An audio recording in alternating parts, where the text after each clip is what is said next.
Latest మనకు వచ్చినటువంటి reports ప్రకారంగా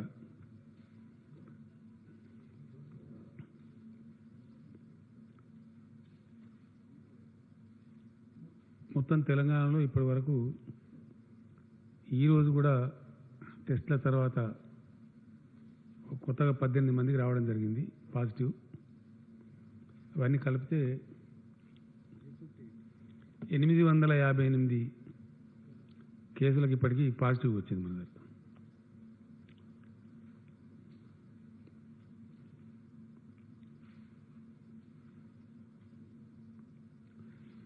ఇందులో ఒక 21 మరణాలు సంభవించినవి. నిన్నటి ఈరోజు కూడా కలుపుకుంటే ఈ అవుట్ ఆఫ్ 858లో 186 మంది మన దగ్గర నుంచి కోలుకొని అన్ని పరీక్షల తర్వాత వాళ్ళు డిశ్చార్జ్ కావడం జరిగింది. ఇప్పుడు చికిత్సలో మన దగ్గర ఉన్న వాళ్ళు 651 మంది ఉన్నారు. సీరియస్ లేవు కదా, సీరియస్ ఉందా? ఛాన్స్ లేదు అంటే మామూలుగా కదా, లేదు కదా, 4 వీళ్ళు కలిసిండ్రా. ఇందులో అంత భయంకరమైన పరిస్థితి ఎవరికి కూడా లేదు. అందరూ కోలుకొని మంచిగా మన దగ్గర నుంచి డిశ్చార్జ్ కావాలని చెప్పి మనం కూడా భగవంతుని ప్రార్థిస్తా ఉన్నాం. ఇవి ఇచ్చిందమ్మా, ఇవి వచ్చినాయి కదా మనకి డీటెయిల్స్ అండి.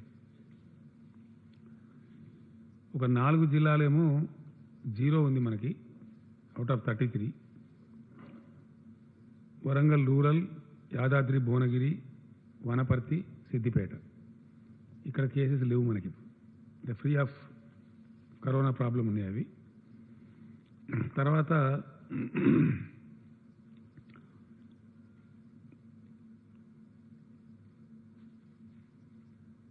కేసులు ఎన్ని రోజులకు డబుల్ అవుతున్నాయి అనేది ఒక పరిశీలన ఉంటుంది జనరల్గా. ప్రపంచవ్యాప్తంగా కూడా ఇప్పుడు చేస్తున్నది. దేశంలో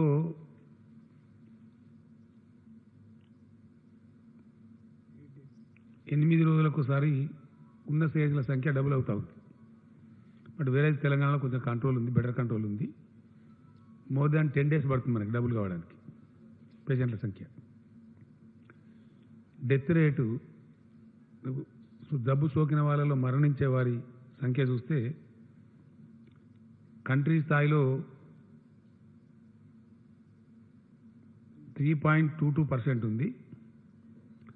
తెలంగాణకు వచ్చేటప్పటికి 2.44% ఉంది. డెత్ రేట్లో కూడా మనం కొంచెం తక్కువనే ఉన్నాం.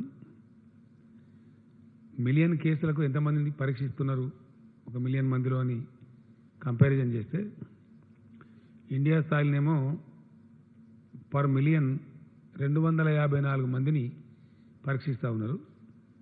మన దగ్గర 375 మెంబర్స్ మనం టెస్ట్ చేస్తూ ఉన్నాం. టెస్ట్లో కూడా మనం కంట్రీ యావరేజ్ కంటే చాలా ఎబోవ్ ఉన్నాం.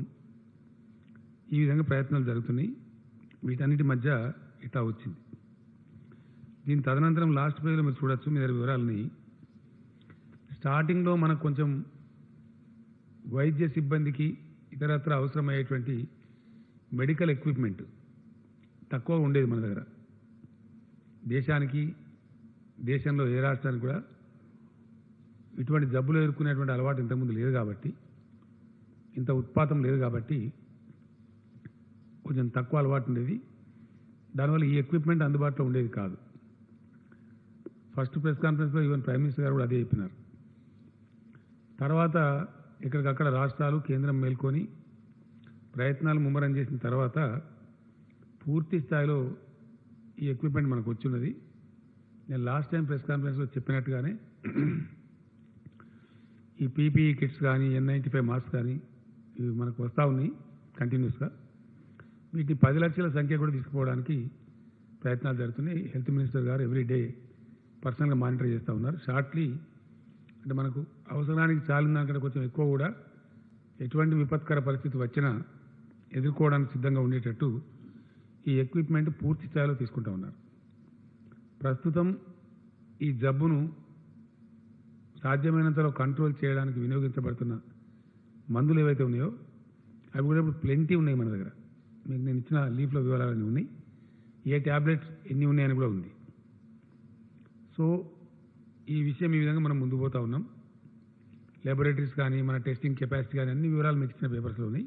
మీరు ఒకసారి చూస్తే మీకు ఐడియా వచ్చేస్తుంది.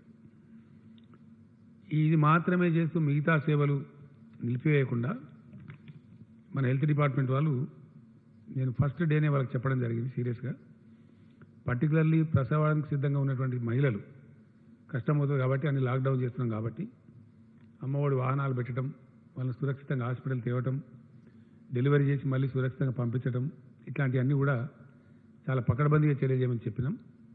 మిగతా ఈ తలసేమియా కానీ కిడ్నీ పేషెంట్ల యొక్క వాళ్ళకి అందించాల్సిన డయాలసిస్ సేవలు కానీ ఇవన్నీ కూడా చాలా పకడ్బందీగా చేయమని చెప్పినాం. ఎంతమందికి చేసింది అనేది మీ దగ్గర ఆ పేపర్లో వివరాలని, కీమోథెరపీ కావచ్చు, క్యాన్సర్ పేషెంట్లు కావచ్చు, కిడ్నీ పేషెంట్లు కావచ్చు, వాళ్ళకు కూడా ఇబ్బంది కలగకుండా సేవలు అందిస్తూనే ఉన్నారు. ఆ విధంగా జరుగుతూ ఉంది. దీని తదనంతరం ప్రపంచవ్యాప్తంగా కూడా పరిస్థితి కొన్ని దేశాల్లో చెప్పబడుతున్నప్పటికీ మళ్ళీ అక్కడ రిపీట్ కూడా అవుతూ ఉంది. చాలా దేశాలు మానేసుకున్న వాళ్ళు మళ్ళీ లాక్డౌన్ చేసినారు. ఉదాహరణకు సింగపూర్ లాంటి దేశం కూడా ఎత్తేసినారు, మళ్ళీ లాక్డౌన్ చేసినారు పరిస్థితిని బట్టి. అట్లా ఇప్పుడు దాదాపు 42 దేశాలు సంపూర్ణ లాక్డౌన్లో ఉన్నాయి ప్రెజెంట్లీ. అతి ఎక్కువ రోజులు ఉన్నటువంటి దేశాలు జాతీయ స్థాయిలో అంటే చైనా వుహాన్ వాడికి 77 రోజులు, Ireland 67 days, France 55 days, Australia 54 రోజులు, మలేషియా 46 రోజులు, నెదర్లాండ్స్ 44 రోజులు, లిథువేనియా 43 రోజులు, పెరు 42 రోజులు, ఇట్లా చాలా దేశాలు ఆస్ట్రేలియా ఇట్లా ఉన్నాయి వివరాలన్నీ. మొత్తం మీద 42 దేశాలు చాలా రోజులుగా ఉన్నవి. ఇట్లా ఉన్న పరిస్థితుల్లో మన దగ్గర కూడా లాక్డౌన్ కొనసాగుతున్నది. దాన్ని మే 3 వరకు గవర్నమెంట్ ఆఫ్ ఇండియా ఆల్రెడీ ప్రకటించున్నారు ఈ లాక్డౌన్ కొనసాగుతుందని చెప్పి. కానీ గవర్నమెంట్ ఆఫ్ ఇండియా చేసినటువంటి ఒక సవరణ ఏంటంటే రేపటి నుంచి 28 తర్వాత కొన్ని విషయాల్లో సడలింపులు ఇస్తున్నామని చెప్పినారు.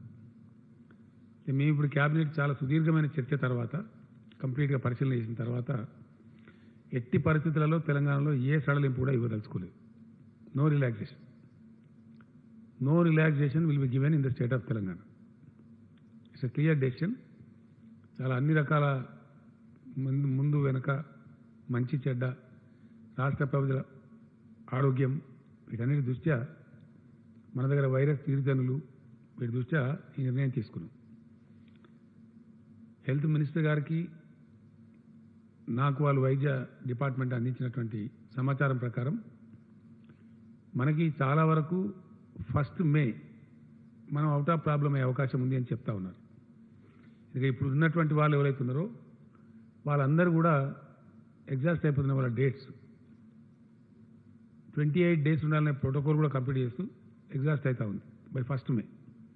ఎవ్రీడే డిశ్చార్జ్ అవుతూ ఉన్నారు కొద్ది మంది. 1 మే కల్లా పోతుంది. కానీ ఈ లోపల కొన్ని కొత్త కేసులు కూడా వచ్చేటువంటి అవకాశం ఉంది. అంటే అక్కడి నుంచి తగ్గేటువంటి అవకాశం ఉంటుంది. ఫర్ ఎగ్జాంపుల్ ఈరోజు 450 పైచీలకు టెస్టులు చేస్తే అందులో 18 మాత్రమే పాజిటివ్ వచ్చినాయి. కొన్నిసార్లు ఫ్లక్చువేట్ అవుతుంది, ఎక్కుతా ఉంది, కొద్ది తగ్గుతూ ఉంది, రకరకాలుగా ఉంది. But 1 may we pray to God and do the best effort. దాంతో డౌన్ఫాల్ పోయే ఆస్కారం ఉంటుందని చెప్పి మన వైద్య విభాగం యొక్క అంచనా ఉంది. అట్నే జరగాలని మనమందరం కూడా కోరుకుందాం. అయినప్పటికీ మనం జాగ్రత్తగా ఉండకపోతే మాత్రం దెబ్బతినే ప్రమాదం ఉంటుంది. గతంలోనే మనం గైడ్లైన్స్ ఇచ్చినాం. లాక్డౌన్ తెలంగాణలో అనౌన్స్ చేసిన రోజున గైడ్లైన్స్ ఇచ్చినాం. అవే గైడ్లైన్స్ యథాతథంగా అమలు చేయబడతాయి. సేమ్ ఇంతకుముందు ఉన్నటువంటి సపోజ్ కూరగాయలు పాలు కిరాణా షాపులు తెచ్చి ఉంటాయని చెప్పినాం, నైట్ టైం కర్ఫ్యూ ఉంటుందని చెప్పినాం. అవన్నీ యథాతథంగా ఇంతకుముందు రాష్ట్ర ప్రభుత్వం నిబంధనలు ఏవైతే పెట్టిందో అవి యథాతథంగా అమల్లో ఉంటాయి. నిత్యావసర సరుకులు, పసిపిల్లలు తాగే పాలు, కూరగాయలు వగైరా వగైరా ప్రజలకు ప్రతిరోజు అవసరం ఉండేటి మాత్రకు డెఫినెట్గా అవి అందుబాటులో ఉంటాయి. కొన్ని పనులు కొనసాగుతాయని మనం చెప్పినాం. కొన్ని ఇండస్ట్రీస్, ఎందుకంటే ఇండస్ట్రీ అంటే రైస్ మిల్ ఫర్ ఎగ్జాంపుల్, వాళ్ళు బియ్యం పట్టకపోతే మనకు అన్నానికే రాదు. నూనె మిల్లులు కొన్ని కొనసాగుతాయని చెప్పినాం. మన అవి నిత్యావసర సరుకుల లింకే అది. సో అటువంటి శానిటైజర్లు, తర్వాత మనకు మంది ఇచ్చేటువంటి ఫార్మా కంపెనీలు గతంలోనే మనకు ఇచ్చిన గైడ్లైన్స్లు ఉన్నాయి. ఇవి అవి కొనసాగుతాయని, అవన్నీ కూడా కొనసాగుతాయి. ఆ గైడ్లైన్స్లో ఎటువంటి మార్పు లేదు. కానీ కేంద్రం చెప్పినటువంటి సడలింపు, ఎందుకంటే కేంద్రమే రాష్ట్రాలకు ఇచ్చినటువంటి గైడ్లైన్స్లో ఒక మాట స్పష్టంగా చెప్పినారు. ఏ రాష్ట్రం కానీ దేశంలో, ఏ యూనియన్ టెరిటరీ కానీ మేమిచ్చే మార్గదర్శకాల కంటే ఇంకా స్ట్రిక్టర్ మెజర్స్ అక్కడ స్థానిక పరిస్థితులను బట్టి తీసుకోదలిస్తే తీసుకోవచ్చును, మాకు అభ్యంతరం లేదని చెప్పినారు. ఈ జీవో ఏదైతే 1897 జీవో ఉందో, ఎపిడెమిక్ డిజాస్టర్ మేనేజ్మెంట్ జీవో ఉందో, దాని కింద కేంద్ర ప్రభుత్వానికి ఉన్నటువంటి అధికారులే రాష్ట్ర ప్రభుత్వానికి కూడా ఉన్నాయి. ఆ పవర్ కూడా రాసింది స్పష్టంగా యాక్ట్లో. ఆ యాక్ట్ కిందనే మనం ఇప్పుడు ఈ ఆర్డర్స్ పాస్ చేస్తూ ఉన్నాం. టుడే క్యాబినెట్ కూడా తీసుకున్నది. మన రాష్ట్రంలో 3 భాగాలకు ఇది ఉండేది. ఒకటి విదేశీ ప్రయాణికులు, ఆ చాప్టర్ 100% సుఖాంతమైంది. ఇప్పుడు అందులో ఎవరు చనిపోలేదు. ఇనీషియల్లీ 32 ఉండే నంబరు, అది కొంచెం పెరిగి 64 అయిన ఉండే. కంప్లీట్ ప్రోటోకాల్ ప్రకారం 100% వాళ్ళంతా డిశ్చార్జ్ అయిపోయినారు. ఆ సమయంలో మన దగ్గర క్వారంటైన్లో ఉన్న 26,000 మంది కూడా క్షేమంగా అంతా డిశ్చార్జ్ అయిపోయినారు. ఆ తర్వాత వచ్చినటువంటి నిజాముద్దీన్ ద్వారా వచ్చిన ప్రాబ్లమే మనకు కంటిన్యూ అవుతూ ఉంది. వాళ్ళు, వాళ్ళ ఫ్యామిలీ మెంబర్సు, వాళ్ళ సెకండరీ కాంటాక్టు, వాళ్ళు తిన్న చోట, కూర్చున్న చోట రకరకాలుగా వస్తూ ఉన్నాయి కేసులు. కాబట్టి దాన్ని మనం కంటిన్యూ పరిశోధన చేస్తూ ఉన్నాం. అది ఎక్కడ కట్ అయితే అక్కడ ఆల్మోస్ట్ మనకు సమస్య ఆగిపోయే పరిస్థితి ఉంటుంది. అదర్వైజ్ వేరే ఇంకే రకమైన కేసులన్నీ ఉన్నాయంటే ఒక 13-14 ఫ్రగైల్ కేసెస్ ఉన్నాయి. వాటిని సెర్చ్ చేస్తూ ఉన్నారు. వాళ్ళని తెచ్చి అడ్మిట్ చేసినారు. వాటిని ఆ నంబర్ పెద్దగా లేదు. అటువంటి సూచనలు కూడా మనకి ఎక్కడ పుటమరింపులు లేవు రాష్ట్రంలో. కాబట్టి దీనికి సంబంధించి మనకు బ్రేక్ కనుక దొరికితే చాలా వరకు మన రాష్ట్రం బాగుపడే అవకాశం ఉంటుంది. ఫర్దర్ కేసెస్ రాకుండా ఉండేదానికి కూడా ఆస్కారం ఉంటుంది. మనం అందరం కూడా భగవంతుని ప్రార్థిద్దాం అటువంటి సమయం రావాలని చెప్పి. కానీ ఎందుకైనా మంచిదని మనం ఈ సడలింపులు ఇవ్వటం లేదు. ఒకటి, మే 3 వరకు, అంతకుముందు తెలంగాణ ప్రభుత్వం పెట్టినటువంటి ఏప్రిల్ 30 గడువు ఉండనే ఉంది. దాని మీద భారత ప్రభుత్వం విధించినటువంటి గడువు మే 3 వరకు ఉంది. కాబట్టి మే 3 వరకు ఎలా ఉండి తీరుతుంది. నేను చాలా ఇంటెన్సివ్ సర్వే చేయించినాను. మన క్యాబినెట్ మీటింగ్ కోసం ఏదైతే పిలిచినామో, డెసిషన్ తీసుకోవాలి కాబట్టి జనంలోకి సర్వేలు పంపించినాం. ఆల్మోస్ట్ 94-95% మంది ఖచ్చితంగా ప్రజల అవసరం దృష్ట్యా, ప్రజల ఆరోగ్యం దృష్ట్యా, ప్రజల క్షేమం దృష్ట్యా కఠినంగానే ఉండాలి, లాక్డౌన్ పొడిగించాలి అనే మాట సర్వేలో చాలా స్పష్టంగా వచ్చింది. అభిప్రాయ సేకరణ చేసినాం. దానిలో కూడా చాలా స్పష్టంగా వచ్చింది. కొన్ని టీవీ ఛానల్స్ వాళ్ళు కూడా చాలా విస్తృతమైనటువంటి చర్చ పెట్టినారు. వాళ్ళు ఎలక్ట్రానిక్ సర్వే చేసినారు, టీవీ నుంచి కూడా అడిగినారు, రకరకాలుగా ప్రయత్నాలు చేసినారు. అక్కడ కూడా 92% ఆల్మోస్ట్ వాళ్ళకు కూడా, ఉదాహరణకు ఎన్టీవీ వాళ్ళు ఒకటి చేసినారు, టీ న్యూస్ వాళ్ళు ఒకటి చేసినారు. నేను అనుకోవటం బహుశా టీవీ 9 వాళ్ళు కూడా చేసినట్టుంది. ఎన్టీవీ చేసిన దానిలో 92% వరకు ఆల్ కైండ్స్ ఆఫ్ సర్వేస్ కలిపి లాక్డౌన్ పొడిగించాలని వచ్చింది. ఎక్కడి నుంచి చూసినా ఏ తర్వాత నమస్తే తెలంగాణ పేపర్ వాళ్ళు కూడా చేసినారు. వాళ్ళది కూడా ఇంచుమించు 1-2% అటు ఇటుగా ఇదే అభిప్రాయం ఇచ్చినారు. ఇతర పత్రికలలో వచ్చినటువంటి న్యూస్ కానీ, ప్రజలు వెలువరించినటువంటి అభిప్రాయాలు కానీ ఇంచుమించుగా ఇదే ఉంది. నేను వ్యక్తిగతంగా కూడా అనేక మందితో మాట్లాడడం జరిగింది. కొంతమందికి అడిగి ఆ జిల్లాలో 4 పేర్లు ఇవ్వమని చెప్పి, ఆ నియోజకవర్గంలో 4 పేర్లు ఇవ్వమని వాళ్ళని అడిగినాను, క్రాస్ సెక్షన్ పీపుల్. నేను భయంగా మాట్లాడిన దానిలో అడ్వకేట్స్ ఉన్నారు, డాక్టర్స్ ఉన్నారు, రైతులు ఉన్నారు, కూలీలు ఉన్నారు, అన్ని రకాల వాళ్ళు ఉన్నారు, యంగ్స్టర్స్ కూడా ఉన్నారు. ముక్త కంఠంతో నాకైతే నేను అడిగిన ప్రతి వ్యక్తి సుమారు నేను ఒక 78 మందితో మాట్లాడినాను. 10 పాత జిల్లాలలో ఒక్కొక్క జిల్లాలో 7, 8, 10 మందితో కూడా మాట్లాడినాం. ఆల్మోస్ట్ తెల్లారి కొంత మాట్లాడినాం, 100 మంది దాకా మాట్లాడినాం. 100% చెప్పినారు. వాళ్ళు అడిగింది ఏంటంటే లాక్డౌన్ ఎత్తివేసినా సడలింపు చేసినా ఎందువల్ల చేస్తున్నట్టు, వ్యాధి తగ్గిందా, ఎందువల్ల చేస్తున్నట్టు వాళ్ళు క్వశ్చన్ నన్నే అడిగినారు. రెండవది చాలా స్పష్టంగా చెప్పినారు, ఎట్టి పరిస్థితులలో కొనసాగించాల్సిందే, అవసరమైతే మే నెలాఖరు దాకా కూడా కొనసాగించండి, ఇందులో కాంప్రమైజ్ కావద్దు అని కూడా చెప్పిన వాళ్ళు చాలామంది ఉన్నారు. ఇప్పుడు మేము ఈ రాష్ట్ర క్యాబినెట్ ఈరోజు మంచి చెడ్డ అని చూసుకున్న తర్వాత నిర్ణయం తీసుకున్నది ఏంటంటే మే 7th వరకు లాక్డౌన్ పొడిగిస్తా ఉన్నాం. 3rd వరకు ఎట్లా ఉంది దానికి ఒక 4 రోజులు కలిపి lockdown will be continued in the state of Telangana up to May 7th. 7th నాడు రిలీజ్ కాదు, 8th నాడు రిలీజ్ అవుతుంది. 7th కూడా లాక్డౌన్లోనే ఉంటుంది. నేను ఇందాక చెప్పినట్టు గతంలో ఉన్న నిబంధనలే ఉంటాయి. నైట్ కర్ఫ్యూ అట్లాగే ఉంటుంది. చాలా కఠినంగా వ్యవహరించాలని చెప్పి నిర్ణయించుకున్నాం.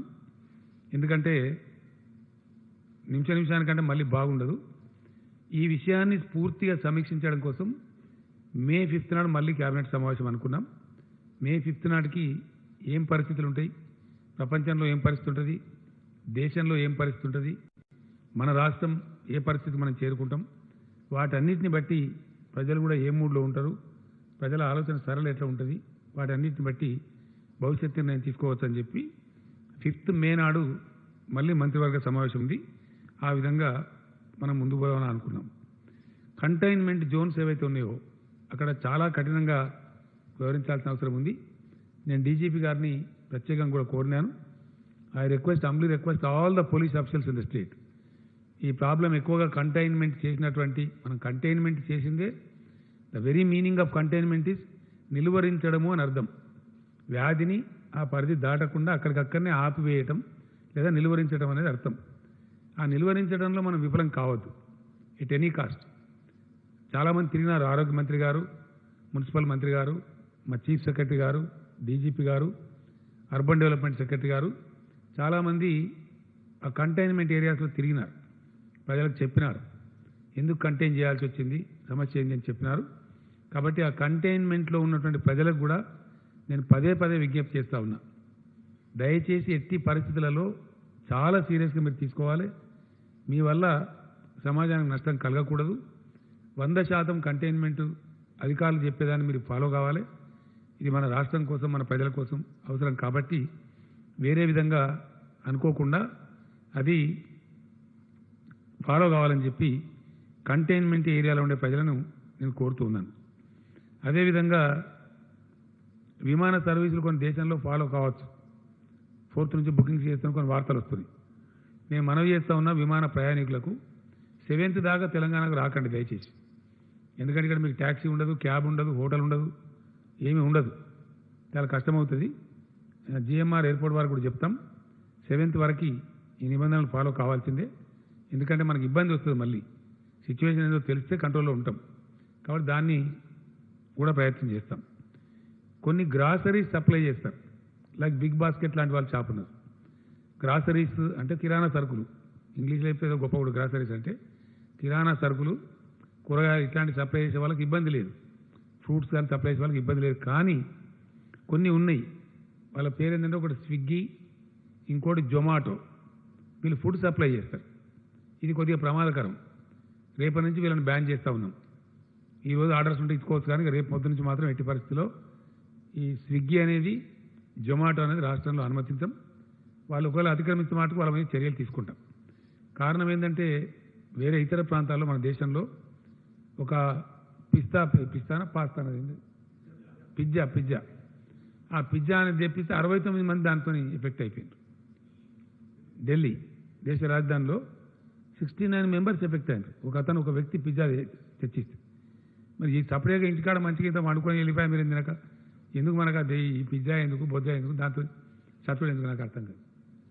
ఏదో ఒకటి పప్పు ఒకరితో శుభ్రంగా ఇంట్లో ఉడికేసుకొని వేడివేడిగా తినేస్తే మనకు నవ్వొస్తుంది, కానీ సేఫ్టీ ఉంటుంది, మంచిగా ఉంటాం. 4 రోజులు కష్టం వస్తే ఓర్చుకోవాలి కదా. ఈ 10-15 రోజులు పిజ్జా తినకపోతే మేము చచ్చిపోతామా? ఎందుకు అనవసరంగా? దాంతో వచ్చేయలేదు, పోయేయలేదు. ప్రాణం కంటే ఏది కూడా విలువైంది కాదు. దయచేసి ఎట్టి పరిస్థితులలో అది దాన్ని అలో చేయం. ప్రజలకు నేను విజ్ఞప్తి చేస్తాను, అవి బంద్ చేయండి. ఈ 10-15 రోజులు మంచిది కాదు. మే 7th దాకా మాత్రం కఠినంగా బంద్ చేయాలి. బయట నుంచి తినుబండారాలు తెప్పించుకోకండి. మీకు అత్యవసరమైతే కిరాణా సరుకులు తెప్పించుకోండి, కూరగాయలు తెప్పించుకోండి, అంత అత్యవసరం ఉంటే అంతవరకు కానీ చేయదు దయచేసి. పండగలు ప్రార్థనలు ఎట్టి పరిస్థితుల్లో ఎవరైనా సరే ఇందలనే చేసుకోవాలి. అది రంజాన్ కానీ, హిందువులు కానీ, క్రైస్తవులు కానీ, ఎవరైనా కానీ దయచేసి ఏ ఒక్క వర్గానికో ఏ ఒక్క మతానికో ఇది పరిమితం కాదు. Everybody has to follow the rule very strictly. సామూహిక ప్రార్థనలు అనుమతించబడవు. అన్ని లాక్డౌన్ అయిపోయినాయి. నాకు చాలా సంతోషం. మొన్న ఓల్డ్ సిటీలో మన ఫేమస్ మస్జిద్ మక్కా మస్జిద్లో కూడా కేవలం ఇమాం సాబ్తో ఒక 2-3 ఉండే ప్రార్థన చేసినారు. మన జుమ్మా మస్జిద్ కూడా ఆ ట్రెండ్ చాలా మంచిది మనకి. కాబట్టి అందరూ కూడా అదే ఫాలో కావాలి. అన్ని ఆలయాలు మూసేసినారు. తిరుపతి దేవస్థానం మూసేసినారు, శ్రీశైలం మూసేసినాం, మన దగ్గర వేములవాడ మూసేసినాం, యాదాద్రి మూసేసినాం, భద్రాచలం మూసుకున్నాం. ఈవెన్ శ్రీరామ నవమి పట్టాభిషేకం కూడా జరుపుకోలేదు మనం. ఇవన్నీ కూడా కళ్యాణం, స్వామివారి కళ్యాణమైన లిమిటెడ్గా చేసుకున్నాం. కాబట్టి ఎవరమైనా మినహాయింపు లేకుండా దయచేసి any religious congregation is not allowed. ఏ మతం యొక్క సామూహిక కార్యక్రమాలు అనుమతించబడవు. ఆ విషయంలో చాలా స్ట్రిక్ట్గా ఉంటారు. 100% దాన్ని అందరూ కూడా ఫాలో కావాల్సిందే. కాబట్టి ఆ రకంగా ముందుకోవాల్సినటువంటి అవసరం ఉంటుంది. మనం భవిష్యత్తు దృష్ట్యా, ప్రజల యొక్క ఇంట్రెస్ట్ దృష్ట్యా ఈ చర్యలు తీసుకోక తప్పదు. కాబట్టి దాన్ని అన్నిదా భావించద్దు. ఆ విధంగానే అందరు దయచేసి సహకారం చేయాలి. ఇప్పటిదాకా మంచి సహకారం అందిస్తూ ఉన్నారు ప్రజలు, చాలా సంతోషం. ప్రజాప్రతినిధులు కూడా అందరూ పాల్గొంటూ ఉన్నారు. విశేషించి గ్రౌండ్లో ఉండే ప్రజాప్రతినిధులు చాలా బాగా పనిచేస్తూ ఉన్నారు. వ్యవసాయ కొనుగోళ్లకు సంబంధించి కూడా మంచి కోఆర్డినేషన్ జరుగుతూ ఉంది. వ్యవసాయ మంత్రి గారు కూడా నిరంజన్ రెడ్డి గారు కొన్ని జిల్లాలు పర్యటన చేశారు. టైం బాగాలేకున్నా కొన్ని చోట్ల వారు కూడా స్వయంగా కొనుగోలు కేంద్రాలు ప్రారంభించారు. వారితో పాటు అన్ని జిల్లాల మినిస్టర్స్ ఈ కొనుగోలును పర్యవేక్షిస్తూ ఉన్నారు.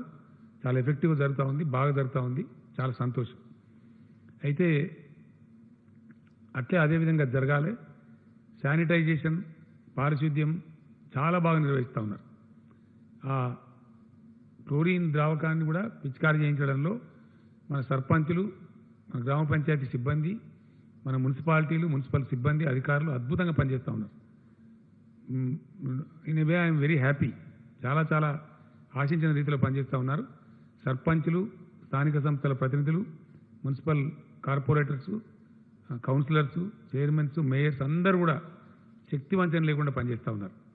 2-3 విషయాలలో స్టార్టింగ్లో కొంత ఇన్యాక్టివ్ ఉన్నా ఇప్పుడు మటుకు ఎవ్రీబడి ఈజ్ యాక్టివ్. ఈ పారిశుద్ధ్య పనులే కాకుండా వాళ్ళ ఊళ్ళను కాపాడుకోవడమే కాకుండా కంటైన్మెంట్ జోన్స్ను మెయింటైన్ చేయడమే కాకుండా సోషల్ వెల్ఫేర్ కూడా ఎవరైనా ఇతర రాష్ట్రాల వాళ్ళు ఉన్నా, ఎవరన్నా లేని పేదవాళ్ళు ఉన్నా బాగా ఆదుకుంటూ ఉన్నారు. ఎక్కడికక్కడ అన్నదానం చేయడం కానీ, నిత్యావసరాల సరుకులు పంపిణీ చేయడం కానీ చేస్తూ ఉన్నారు. కొన్ని సంస్థలు కూడా దాతృత్వ విధానంలో ముందుకొచ్చి వాళ్ళు కూడా చేస్తూ ఉన్నారు. అటువంటి దాతలకి, దాతృత్వం ప్రదర్శించిన వాళ్ళందరికీ కూడా నేను హృదయపూర్వకమైనటువంటి ధన్యవాదాలు, కృతజ్ఞతలు కూడా తెలియజేస్తా ఉన్నా. అదే స్పిరిట్తో కొనసాగండి. మన రాష్ట్రంలో ఎవరొక్కరు ఉపాసం ఉన్నా మనకు మర్యాద కాదు, మన గౌరవం కాదు. ఈ సంకట స్థితిలో, క్రైసిస్ ఉండే సమయంలో ఏ ఒక్క వ్యక్తి కూడా పస్తులు ఉండకుండా దయచేసి అందరు సర్పంచులు, అందరు కౌన్సిలర్లు, అందరూ మండలాధ్యక్షులు, జడ్పీ చైర్మన్లు, జడ్పీటీసీలు, మున్సిపల్ చైర్మన్లు, మేయర్లు, ఎమ్మెల్యేలు, మినిస్టర్లు, అధికారులుగా ఆల్రెడీ చెప్పినాం. వీళ్ళందరూ కూడా పాల్గొనాలి, పూనుకోవాలి. ఎక్కడ ఒక వ్యక్తి దయచేసి ఉపవాసం ఉండద్దు. ఎక్కడ ఒక వ్యక్తి ఆరోగ్యం కోసం కూడా ఇబ్బంది పడద్దు. 0-100కు మేము డయల్ చేయమని చెప్పినాం, చేస్తూ ఉన్నారు కొంతమంది. పోలీసు కూడా ఎఫెక్టివ్గా వాళ్ళని ఆదుకుంటూ ఉన్నారు. అదేవిధంగా కొనసాగాలని చెప్పి నేను కోరుతూ ఉన్నాను. ప్రజాప్రతినిధులు, ఉద్యోగులు వీళ్ళకి ఇచ్చినటువంటి వేతనాలు ఏవైతున్నాయో గతంలో ఇచ్చిన వేతనాలు ఇప్పుడు కూడా ఈ మంత్ కూడా ఇవ్వబడతాయి. ఏప్రిల్ నెల వేతనాలు కూడా అట్లనే ఇవ్వబడతాయి. 50% కోత వాళ్లకు, 75% కోత ప్రజాప్రతినిధులకు ఉంటుంది. అదేవిధంగా కొనసాగుతుంది. పెన్షనర్స్ ఎవరైతే ఉన్నారో దాంట్లో ఒక 1,11,000 కుటుంబాలు సెకండ్ పెన్షనర్స్ ఉన్నారు. పాపం వాళ్ళు అంటే పెన్షనర్, ఒరిజినల్ పెన్షనర్ చనిపోయి వాళ్ళ భార్యలో స్పౌస్ ఉన్న కేసులో ఫ్యామిలీ పెన్షన్ అంటారు దాన్ని. ఫ్యామిలీ పెన్షన్ స్వీకరించే వాళ్ళు మన రాష్ట్రంలో 1,11,000 కుటుంబాలని. అయితే వాళ్ళకు ఒరిజినల్ పెన్షన్ వచ్చే దాంట్లో 50% వాళ్ళకు వస్తుంది. వాళ్ళ నుంచి కొన్ని విజ్ఞప్తులు వచ్చినాయి, మాకు సరిపోవడం లేదు, దయచేసి పొడిగించమని చెప్పినారు. సో పెన్షనర్లందరికీ కూడా 75% శాలరీ, ఇంతకుముందు 50% అనుకున్నాం, వాళ్ళకి 75% శాలరీ ఇవ్వడం జరుగుతుంది ఏప్రిల్ మాసానికి. వాళ్ళ ఇబ్బంది కొంత దూరం అయ్యేటువంటి అవకాశం ఉంటుంది. అదేవిధంగా వైద్య సిబ్బంది, మున్సిపల్ సిబ్బంది, హెచ్ఎండబ్ల్యూఎస్ సిబ్బంది, గ్రామ పంచాయతీ పారిశుద్ధ్య సిబ్బందికి ఇచ్చే నగదు ప్రోత్సాహకం ఏదైతే గతంలో ఇచ్చినామో ఏప్రిల్ మాసానికి కూడా ఆ ప్రోత్సాహకం కొనసాగుతూ ఉంటుంది. ఆ 10% గ్రాస్ శాలరీ మీద ఏదైతే ఇవ్వమని చెప్పినామో ఏప్రిల్ మంత్ శాలరీ కూడా వాళ్ళకు ఇవ్వడం జరుగుతుంది. వారితో పాటు చాలామంది పోలీస్ సిబ్బంది అద్భుతంగా పనిచేస్తూ ఉన్నారు, రాత్రింబవలు కృషి చేస్తూ ఉన్నారు. వారు కంటి మీద నిద్ర లేకుండా కూడా పనిచేస్తున్న సందర్భాలు చాలా ఉన్నాయి. వాళ్ళు లైఫ్ రిస్క్ చేసి ఎండనక వాననక తిండి ఉండి లేక పనిచేస్తున్నారు. పోలీస్ సిబ్బంది కూడా ఈ నెల శాలరీ ఇచ్చేటప్పుడు 10% వాళ్ళు కూడా గ్రాస్ శాలరీ మీద సీఎం గిఫ్ట్ కింద ఇవ్వమని ఈరోజు క్యాబినెట్ డిసైడ్ చేసింది. పోలీస్ సిబ్బందికి కూడా ఆ యొక్క సదుపాయాన్ని ఎక్స్టెండ్ చేస్తున్నాం. మనకు విద్యుత్ కార్మికులు రాత్రింబవళ్ళు పనిచేసి వాళ్ళు జనరేషన్లో కావచ్చు, ట్రాన్స్మిషన్లో కావచ్చు, డిస్ట్రిబ్యూషన్లో కావచ్చు చాలా అద్భుతంగా పనిచేస్తూ ఉన్నారు. వాళ్ళు చేసినారు కాబట్టి గొప్ప పంటలు పండినాయి రాష్ట్రంలో. మనకు 24 అవర్స్ క్వాలిటీ పవర్ సప్లై కూడా వస్తూ ఉంది. ఈ శాఖలో అందరూ కూడా కీలకమైన అధికారులే, కాకపోతే చిన్న స్థాయి ఉద్యోగులు చాలా పెద్ద సంఖ్యలో ఉన్నారు. వాళ్ళను O&M సిబ్బంది అంటారు, ఆపరేషన్ అండ్ మెయింటెనెన్స్ సిబ్బంది అంటారు. వారితో పాటు కొంతమంది ఆర్టిజాన్స్ కూడా ఉంటారు. ఎలక్ట్రిసిటీ దాంట్లో పనిచేసేటువంటి O&M సిబ్బంది, ఆర్టిజాన్స్ కలిపి మన రాష్ట్రంలో 34,512 మంది ఉన్నారు. జెన్కో, ట్రాన్స్కో, డిస్ట్రిబ్యూషన్ కంపెనీస్ అన్నీ కలిపి ఈ O&M సిబ్బంది మరియు ఆర్టిజాన్స్ ఈ పవర్ దాంట్లో 34,512 మంది ఉన్నారు. గతంలో వీళ్ళకి 50% శాలరీ ఇచ్చినాం, బట్ ఈ నెల 100% శాలరీ ఇవ్వాలని చెప్పి క్యాబినెట్ డిసైడ్ చేసింది. వాళ్ళ సేవలు అత్యవసరం కాబట్టి వాళ్ళకు 100% శాలరీ ఇవ్వడం జరుగుతుంది. ఈ విధంగా ఈ కొంత రిలీఫ్ వీళ్ళకి రావడం జరుగుతూ ఉంది. అట్లానే డిజాస్టర్ మేనేజ్మెంట్ యాక్ట్ ప్రకారం ఈరోజు క్యాబినెట్ నిర్ణయించింది, ఆదేశాలు చీఫ్ సెక్రటరీ గారు జారీ చేస్తున్నారు. ఖచ్చితంగా ఇళ్ల కిరాయిదారుల నుంచి వాళ్ళ దగ్గర ఇప్పుడు వాళ్ళు సంపాదించుకునే పరిస్థితి లేదు. రాష్ట్రం, దేశం లాక్డౌన్లో ఉంది, బిజినెస్లు ఆగిపోయినాయి. కాబట్టి ఎవరైతే ఇళ్లలో ఉండే కిరాయిదారులు ఉన్నారో మార్చ్, ఏప్రిల్, మే ఈ 3 నెలల కిరాయిలు వసూలు చేయవద్దని చెప్పి ఓనర్లను ప్రభుత్వం ఆదేశిస్తూ ఉంది. 3 months డిఫర్మెంట్ ఇవ్వాలి. ఇప్పుడు వసూలు చేయవద్దు, వాళ్ళ దగ్గర డబ్బు లేదు, ఆదాయం లేదు కాబట్టి తర్వాత నెలలలో దాన్ని వాయిదాల వారీగా అడ్జస్ట్ చేసుకోవాలి. కానీ ఎట్టి పరిస్థితులలో కిరాయిదారులు మాత్రం వసూలు చేయవద్దు. ఇది అప్పీల్ కాదండి, ఈ యాక్ట్ కింద రాష్ట్ర ప్రభుత్వానికి ఉన్న అధికారం. It's a order by the cabinet.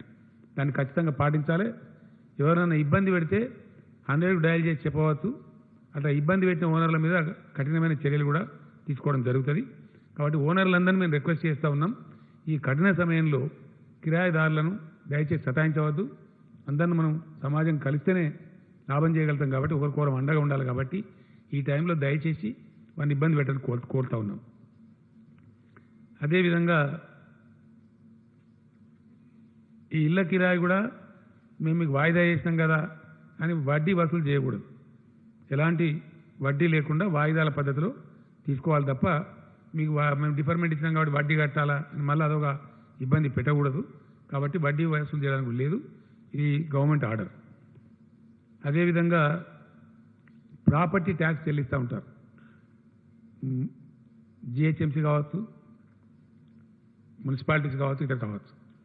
2019-20 సంవత్సరానికి సంబంధించి జనరల్గా ఇది ఎట్లా ఉంటుందంటే 1 month లాటర్ కడతా ఉంటారు. మార్చి ట్యాక్స్ అంతా ఏప్రిల్లో కడతా ఉంటారు జనరల్గా. వాళ్ళు కట్టడంలో కొంత విఫలమైనారు. వాళ్ళకు ఒక రిలాక్సేషన్ ఇచ్చింది ఇలా క్యాబినెట్. ఎటువంటి అపరాధ రుసుము లేకుండా, ఏప్రిల్ లోపల కట్టకపోతే అపరాధ రుసుము వేస్తారు. అపరాధ రుసుము లేకుండా 31st మే దాకా వాళ్ళకు ఛాన్స్ ఇవ్వడం జరిగింది. వాళ్ళు చెల్లించుకునే వాళ్ళు దానిలో ఎటువంటి పెనాల్టీ లేకుండా చెల్లించుకునే అవకాశం ఉంటుంది.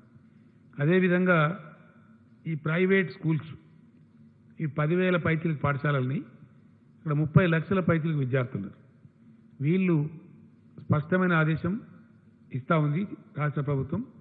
ఎట్టి పరిస్థితుల్లో దాన్ని ఉల్లంఘించడానికి లేదు. వీళ్ళు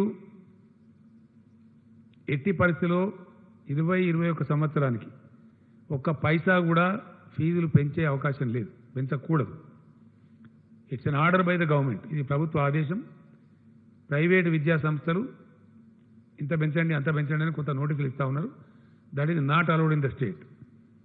ఎట్టి పరిస్థితుల్లో 2021 అకాడమిక్ ఇయర్కి ₹1 కూడా ఒక పైసా కూడా ఫీజులు పెంచేటువంటి అవకాశం లేదు, పెంచకూడదు. 2, రకరకాల ఫీజులు వీళ్ళు వసూలు చేస్తూ ఉంటారు. ఎట్టి పరిస్థితుల్లో వసూలు చేయకూడదు. మంత్లీ నెలవారీగా కేవలం ట్యూషన్ ఫీజు మాత్రమే వసూలు చేసుకోవాలి. అదర్ దాన్ ట్యూషన్ ఫీజు ₹1 కూడా వసూలు చేయడానికి వీలు లేదు.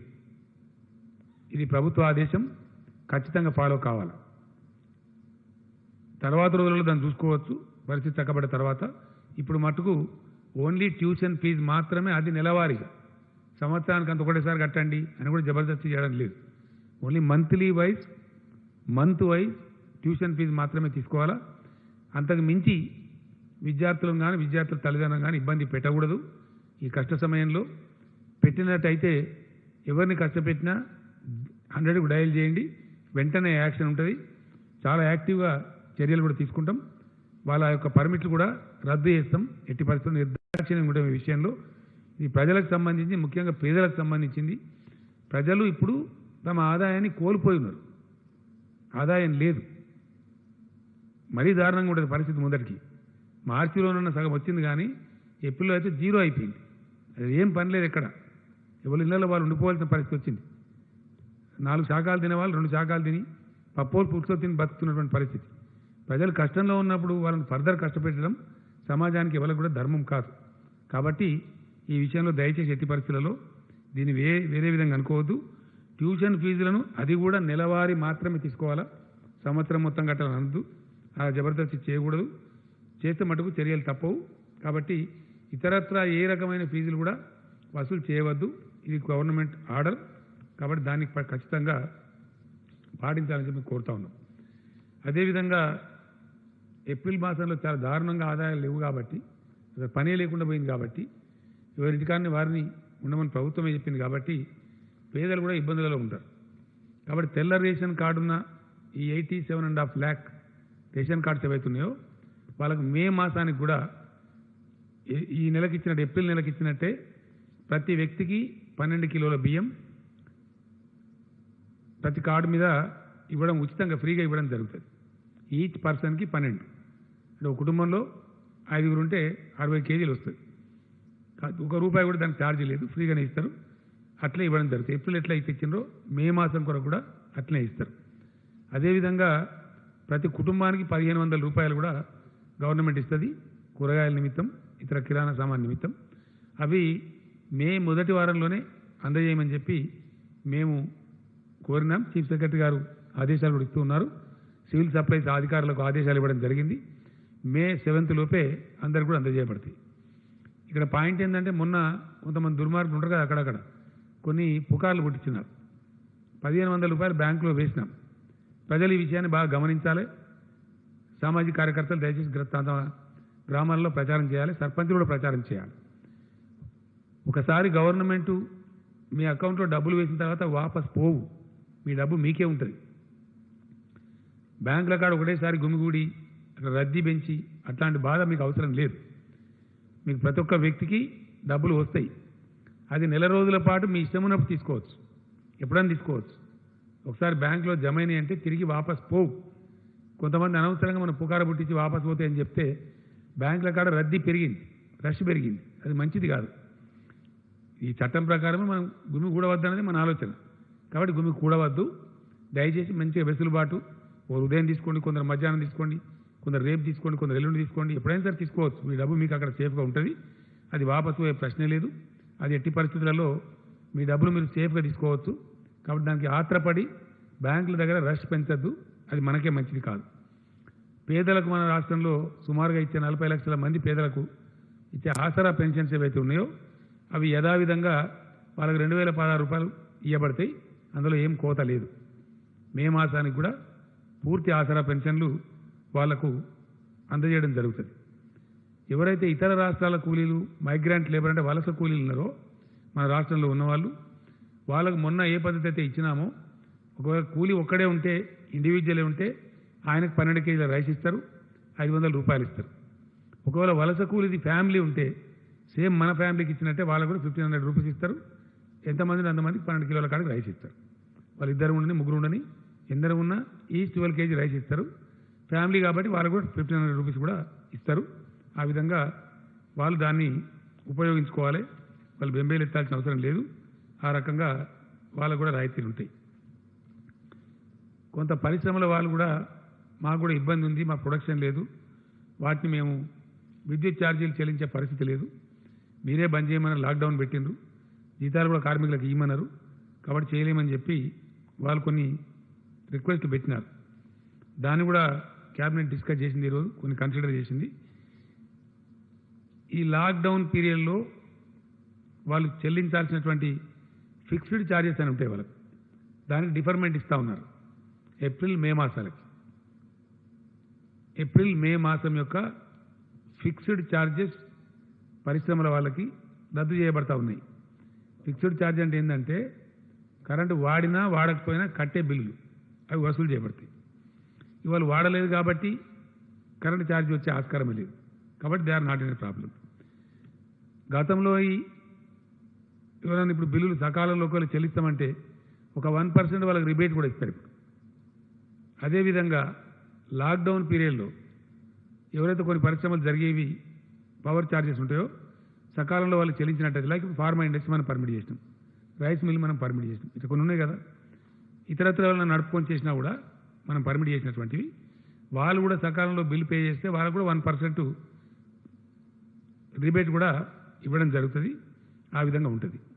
ఈ డిఫర్మెంట్ ఏదైతే ఇచ్చిండ్రో ఈ ఏప్రిల్ మే మాసానికి పరిశ్రమలకు ఈ 2 నెలల బిల్లులకి ఫిక్స్డ్ ఛార్జెస్ మీద రిబేట్ అయితే ఇచ్చిండ్రో ఇవి తర్వాత వాళ్ళు వాయిదాల రూపంలో కట్టాలి. గతంలో పద్ధతి ఏంటంటే వాళ్ళు దీని మీద పెనాల్టీ కట్టాలి. ఇప్పుడు పెనాల్టీ మాఫీ చేయడం జరిగింది. పెనాల్టీ చెల్లించాల్సినటువంటి అవసరం లేదు. ఆ డిలే పేమెంట్ పెనాల్టీ ఏదైతే ఉంటుందో ఆ విధంగా దానికి ప్రాబ్లం లేదు. అదేవిధంగా చెప్పిన నేను already told, I think Aasara pension చెప్పాను కదా, చెప్పాను. సో అదేవిధంగా వైద్య సిబ్బందికి నా యొక్క ధన్యవాదాలు నేను తెలియజేస్తూ ఉన్నా. ఎందుకంటే చాలా మంచి పని వాళ్ళు చేస్తూ ఉన్నారు, స్థైర్యం కోల్పోకుండా అద్భుతంగా చేస్తూ ఉన్నారు. మీకు ఇచ్చిన దానిలో వివరాలని ఇప్పుడు వాళ్ళకు సిబ్బందికి ఎటువంటి ఇబ్బంది లేకుండా అన్ని ఎక్విప్మెంట్స్ కానీ మెడిసిన్స్ కానీ మంచి చెడ్డ అన్నీ కూడా ఉన్నాయి. ఇలా మెడికల్ డిపార్ట్మెంటు వాళ్ళకు మంచి వార్త ఏంటంటే ఈ గచ్చిబౌలి స్పోర్ట్స్ కాంప్లెక్స్ ప్రపంచవ్యాప్తంగా కూడా ఏమైందంటే రకరకాల దేశాలలో రకరకాల క్రీడలు జరుగుతూ ఉంటాయి, క్రీడోత్సవాలు కూడా జరుగుతూ ఉంటాయి. ఒలింపిక్స్ కావచ్చు, జాతీయ స్థాయి క్రీడలు కావచ్చు, రకరకాలు జరుగుతాయి. వాటిని ఏం చేస్తారంటే అక్కడ నిర్మించినటువంటి ఏసియాడ్ కూడా జరిగింది మన ఇండియాలో. ఇందిరాగాంధీ గారు ప్రైమ్ మినిస్టర్ ఉండే రోజుల్లో స్పోర్ట్స్ విలేజెస్ అని కడతారు. వచ్చిన క్రీడాకారులు వాళ్ళ వసతులు కల్పించాలని చెప్పి కడతారు. తర్వాత ఏం చేస్తారంటే వాటిని సమాజానికి ఉపయోగపడాలి కాబట్టి తీసేసి వేరియస్ గవర్నమెంట్ డిపార్ట్మెంట్స్ కానీ ఇస్తారు, లేకపోతే అమ్మేస్తారు. మన గచ్చిబౌలి స్టేడియం ప్రత్యేకమైన క్రీడల కోసం కట్టిందే. అప్పుడు 78 ఎకరాల జాగా వాళ్ళు తీసుకొని గవర్నమెంట్ నుంచి కట్టినారు. కొన్ని ఫ్లాట్స్ అమ్మేసినారు, కొన్ని విల్లాస్కు జాగాలు ఇచ్చినారు, అదంతా అయిపోయింది. ఈ మిగిలిన భవనం కూడా ఒకటి ఐడియల్గా పడి ఉంది. చాలాసార్లు మనం అనుకున్నాం, తెలంగాణ హైకోర్టు ఏర్పడినప్పుడు కూడా అవసరం కూడా ఆ బిల్డింగ్ వాడదాం అనుకున్నాం. జడ్జీలు కూడా పోయి అప్పుడు ఇన్స్పెక్షన్ కూడా చేసినారు, కానీ అది వాడలేదు. తర్వాత హైకోర్టు బైఫర్కేట్ అయిపోయింది. ఇప్పుడు ఆ స్పోర్ట్స్ కాంప్లెక్స్ను ఆ 14 అంతస్తులతో కూడుకున్న 540 రూమ్ల బిల్డింగ్ని హెల్త్ డిపార్ట్మెంట్ ట్రాన్స్ఫర్ చేయడం జరిగింది. క్రీడా శాఖ నుంచి హెల్త్ డిపార్ట్మెంట్కి ఇస్తూ ఇలా క్యాబినెట్ నిర్ణయం తీసుకున్నది. దాని కింద 9 ఎకరాల 16 గుంటల భూమి ఉంది. ఆ ల్యాండ్ కూడా హెల్త్ డిపార్ట్మెంట్ వారికే ట్రాన్స్ఫర్ చేసినాం. రేపటి నుంచి దాని హక్కులు హెల్త్ డిపార్ట్మెంట్ వారికే ఉంటాయి. అయితే అక్కడ ఇప్పటికే ఆరోగ్య శాఖ మంత్రి గారు, నా ప్రిన్సిపల్ సెక్రటరీ నరసింహరావు గారు వీరందరూ కూడా శ్రద్ధ వహించి ఆరోగ్య శాఖ వారు కూడా వార్ ఫుడ్ బేసిస్లో 1500 కెపాసిటీ బెడ్స్ ఇప్పుడు తయారు చేసినారు. రేపటి నుంచి వస్తున్నారా అందరూ? ఫ్రమ్ టుమారో అది ఫుల్ యూజ్లోకి వస్తూ ఉంది, 100% యూజ్లోకి వస్తూ ఉంది. సో ప్రస్తుతం అది కోవిడ్ స్పెషల్ హాస్పిటల్ కింద దాన్ని వాడుకుంటాం, మనకు వాడవలసిన అవసరం ఏర్పడితే. తదనంతరం మాత్రం దానికి ఇంకో 10-15 ఎకరాల భూమిని కూడా జత చేస్తూ ఉన్నాం. ఎందువల్ల అంటే మనం దానికి అద్భుతమైన ఒక ఆసుపత్రి కింద తయారు చేయాలని నిర్ణయించినాం. ఎంచేపు గాంధీ, నీలోఫరు, ఉస్మానియా కాకుండా నగరానికి 4 చుట్టూ 4 కడదామనుకున్నాం. మనకు తూర్పు దిశలో ఎయిమ్స్ వచ్చింది, all India institute of medical sciences Bhimanagar దగ్గర. పశ్చిమ దిశలో ఇప్పుడు ఇది వస్తూ ఉంది. దీని పేరు టిమ్స్ అని పెట్టినాం, Telangana institute of medical sciences and research. మీరు రాసుకోవాలి దయచేసి, Telangana institute of medical sciences and research. దీంతో పాటు పోస్ట్ గ్రాడ్యుయేట్ కాలేజీ కూడా ఉంటుంది, మెడికల్ కాలేజీ. దాంట్లో పోస్ట్ గ్రాడ్యుయేట్ విద్యార్థులకు శిక్షణ కూడా ఉంటుంది. చాలా ఒక ప్రెస్టీజియస్ ఇన్స్టిట్యూట్ కింద తయారవుతుంది. ఇప్పుడు నిమ్స్ కంటే కూడా ఇంకా స్టాండర్డ్గా ఉండే విధంగా నిమ్స్ స్థాయిలోనే ఉంటుంది. ఇందులో ఒక 750 పడకలు జనరల్ హాస్పిటల్ లాగా ఉంటాయి, ఉస్మానియా గాంధీలాగా. మరొక 750 హాస్పిటల్స్ ఏమో మల్టీ స్పెషాలిటీ హాస్పిటల్ ఉంటుంది. చాలా బాగా అద్భుతమైన కార్పొరేట్ హాస్పిటల్ తీసుకోని విధంగా ఈ ఫెసిలిటీ ప్రజల కోసం ప్రభుత్వ రంగంలో పూర్తి ప్రభుత్వ రంగంలో వస్తుంది. ఇది ఇచ్చినాం బిల్డింగు. ఈ బిల్డింగ్ ఇంకా ఏమేమి హంగులు పర్మనెంట్గా ఏమేమి హాస్పిటల్ ఎట్లా రూపుదిద్దాలనేది అది ఆరోగ్య శాఖ మంత్రి గారే బాధ్యత తీసుకోమని కూడా క్యాబినెట్ రిక్వెస్ట్ చేసింది. వారి ఆధ్వర్యంలో దీన్ని ఒక అద్భుతమైన మెడికల్ ఫెసిలిటీ కింద తెలంగాణ రాష్ట్రానికి, తెలంగాణ ప్రజలకు ఇది అందుబాటులోకి ఆరోగ్య శాఖ మంత్రి గారు తేబోతా ఉన్నారు. అదేవిధంగా మనకుండే స్టేడియంలు, మనకు షామీర్పేటలో మరియు అక్కింపేట ఎయిర్పోర్ట్ వద్ద ఉన్న 300 ఎకరాల స్పోర్ట్స్ డిపార్ట్మెంట్ యొక్క స్థలాలు, హైదరాబాద్ నగరంలో విస్తరించిన అనేక స్టేడియాలు, వీటన్నిటి మీద చాలా రోజులు అనుకుంటా ఉన్నాం. హైదరాబాదు గొప్ప నగరం కాబట్టి ఇది ఒక అద్భుతమైనటువంటి అంతర్జాతీయ నగరం కావాలని మనం కలలుగంటున్నాం. కాబట్టి ఇక్కడ health city, education city, cinema city రావాలని మనం అనుకున్నాం. అట్లనే స్పోర్ట్స్ సిటీ ఆఫ్ తెలంగాణ ఇటు హైదరాబాద్ అని కూడా రావాలని చెప్పి చాలా రోజులు అనుకుంటా ఉన్నాం. క్రీడా శాఖ మంత్రి గారు శ్రీనివాస్ గౌడ్ గారి అధ్యక్షతన ఈరోజు క్యాబినెట్ సబ్ కమిటీని క్యాబినెట్ నియమించింది. వారి అధ్యక్షతన మున్సిపల్ మినిస్టర్ గారు, పంచాయతీరాజ్ మినిస్టర్ గారు, ఎడ్యుకేషన్ మినిస్టర్ గారు, ఈ 3 మినిస్టర్ల సభ్యులుగా ఒక సబ్ కమిటీ నియామకం చేసినాం. తెలంగాణ రాష్ట్ర సమగ్ర క్రీడా విధానాన్ని, క్రీడా పాలసీని తయారు చేయవలసిందిగా వారిని కోరడం జరిగింది. ఆ విధంగా వారి ప్రపోజల్ తయారు చేయని చెప్పి కోరడం జరిగింది.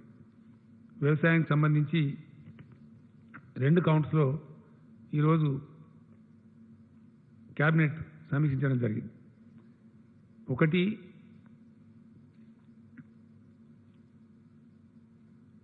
నాకు తెలిసి భారతదేశ చరిత్రలో ఎప్పుడు ఎక్కడ జరగని విధంగా, ఈవెన్ ఇప్పుడు కూడా ఏ రాష్ట్రంలో జరగని విధంగా ఒక తెలంగాణ రాష్ట్రంలో మాత్రమే రైతులు పండించిన పంటలన్నీ ప్రభుత్వం కొంటా ఉంది.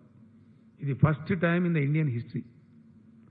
ఈ కోవిడ్ సందర్భంలో, కరోనా వ్యాధి సందర్భంలో కూడా ఏ రాష్ట్రం కూడా కొంటలేదు ఇండియాలో.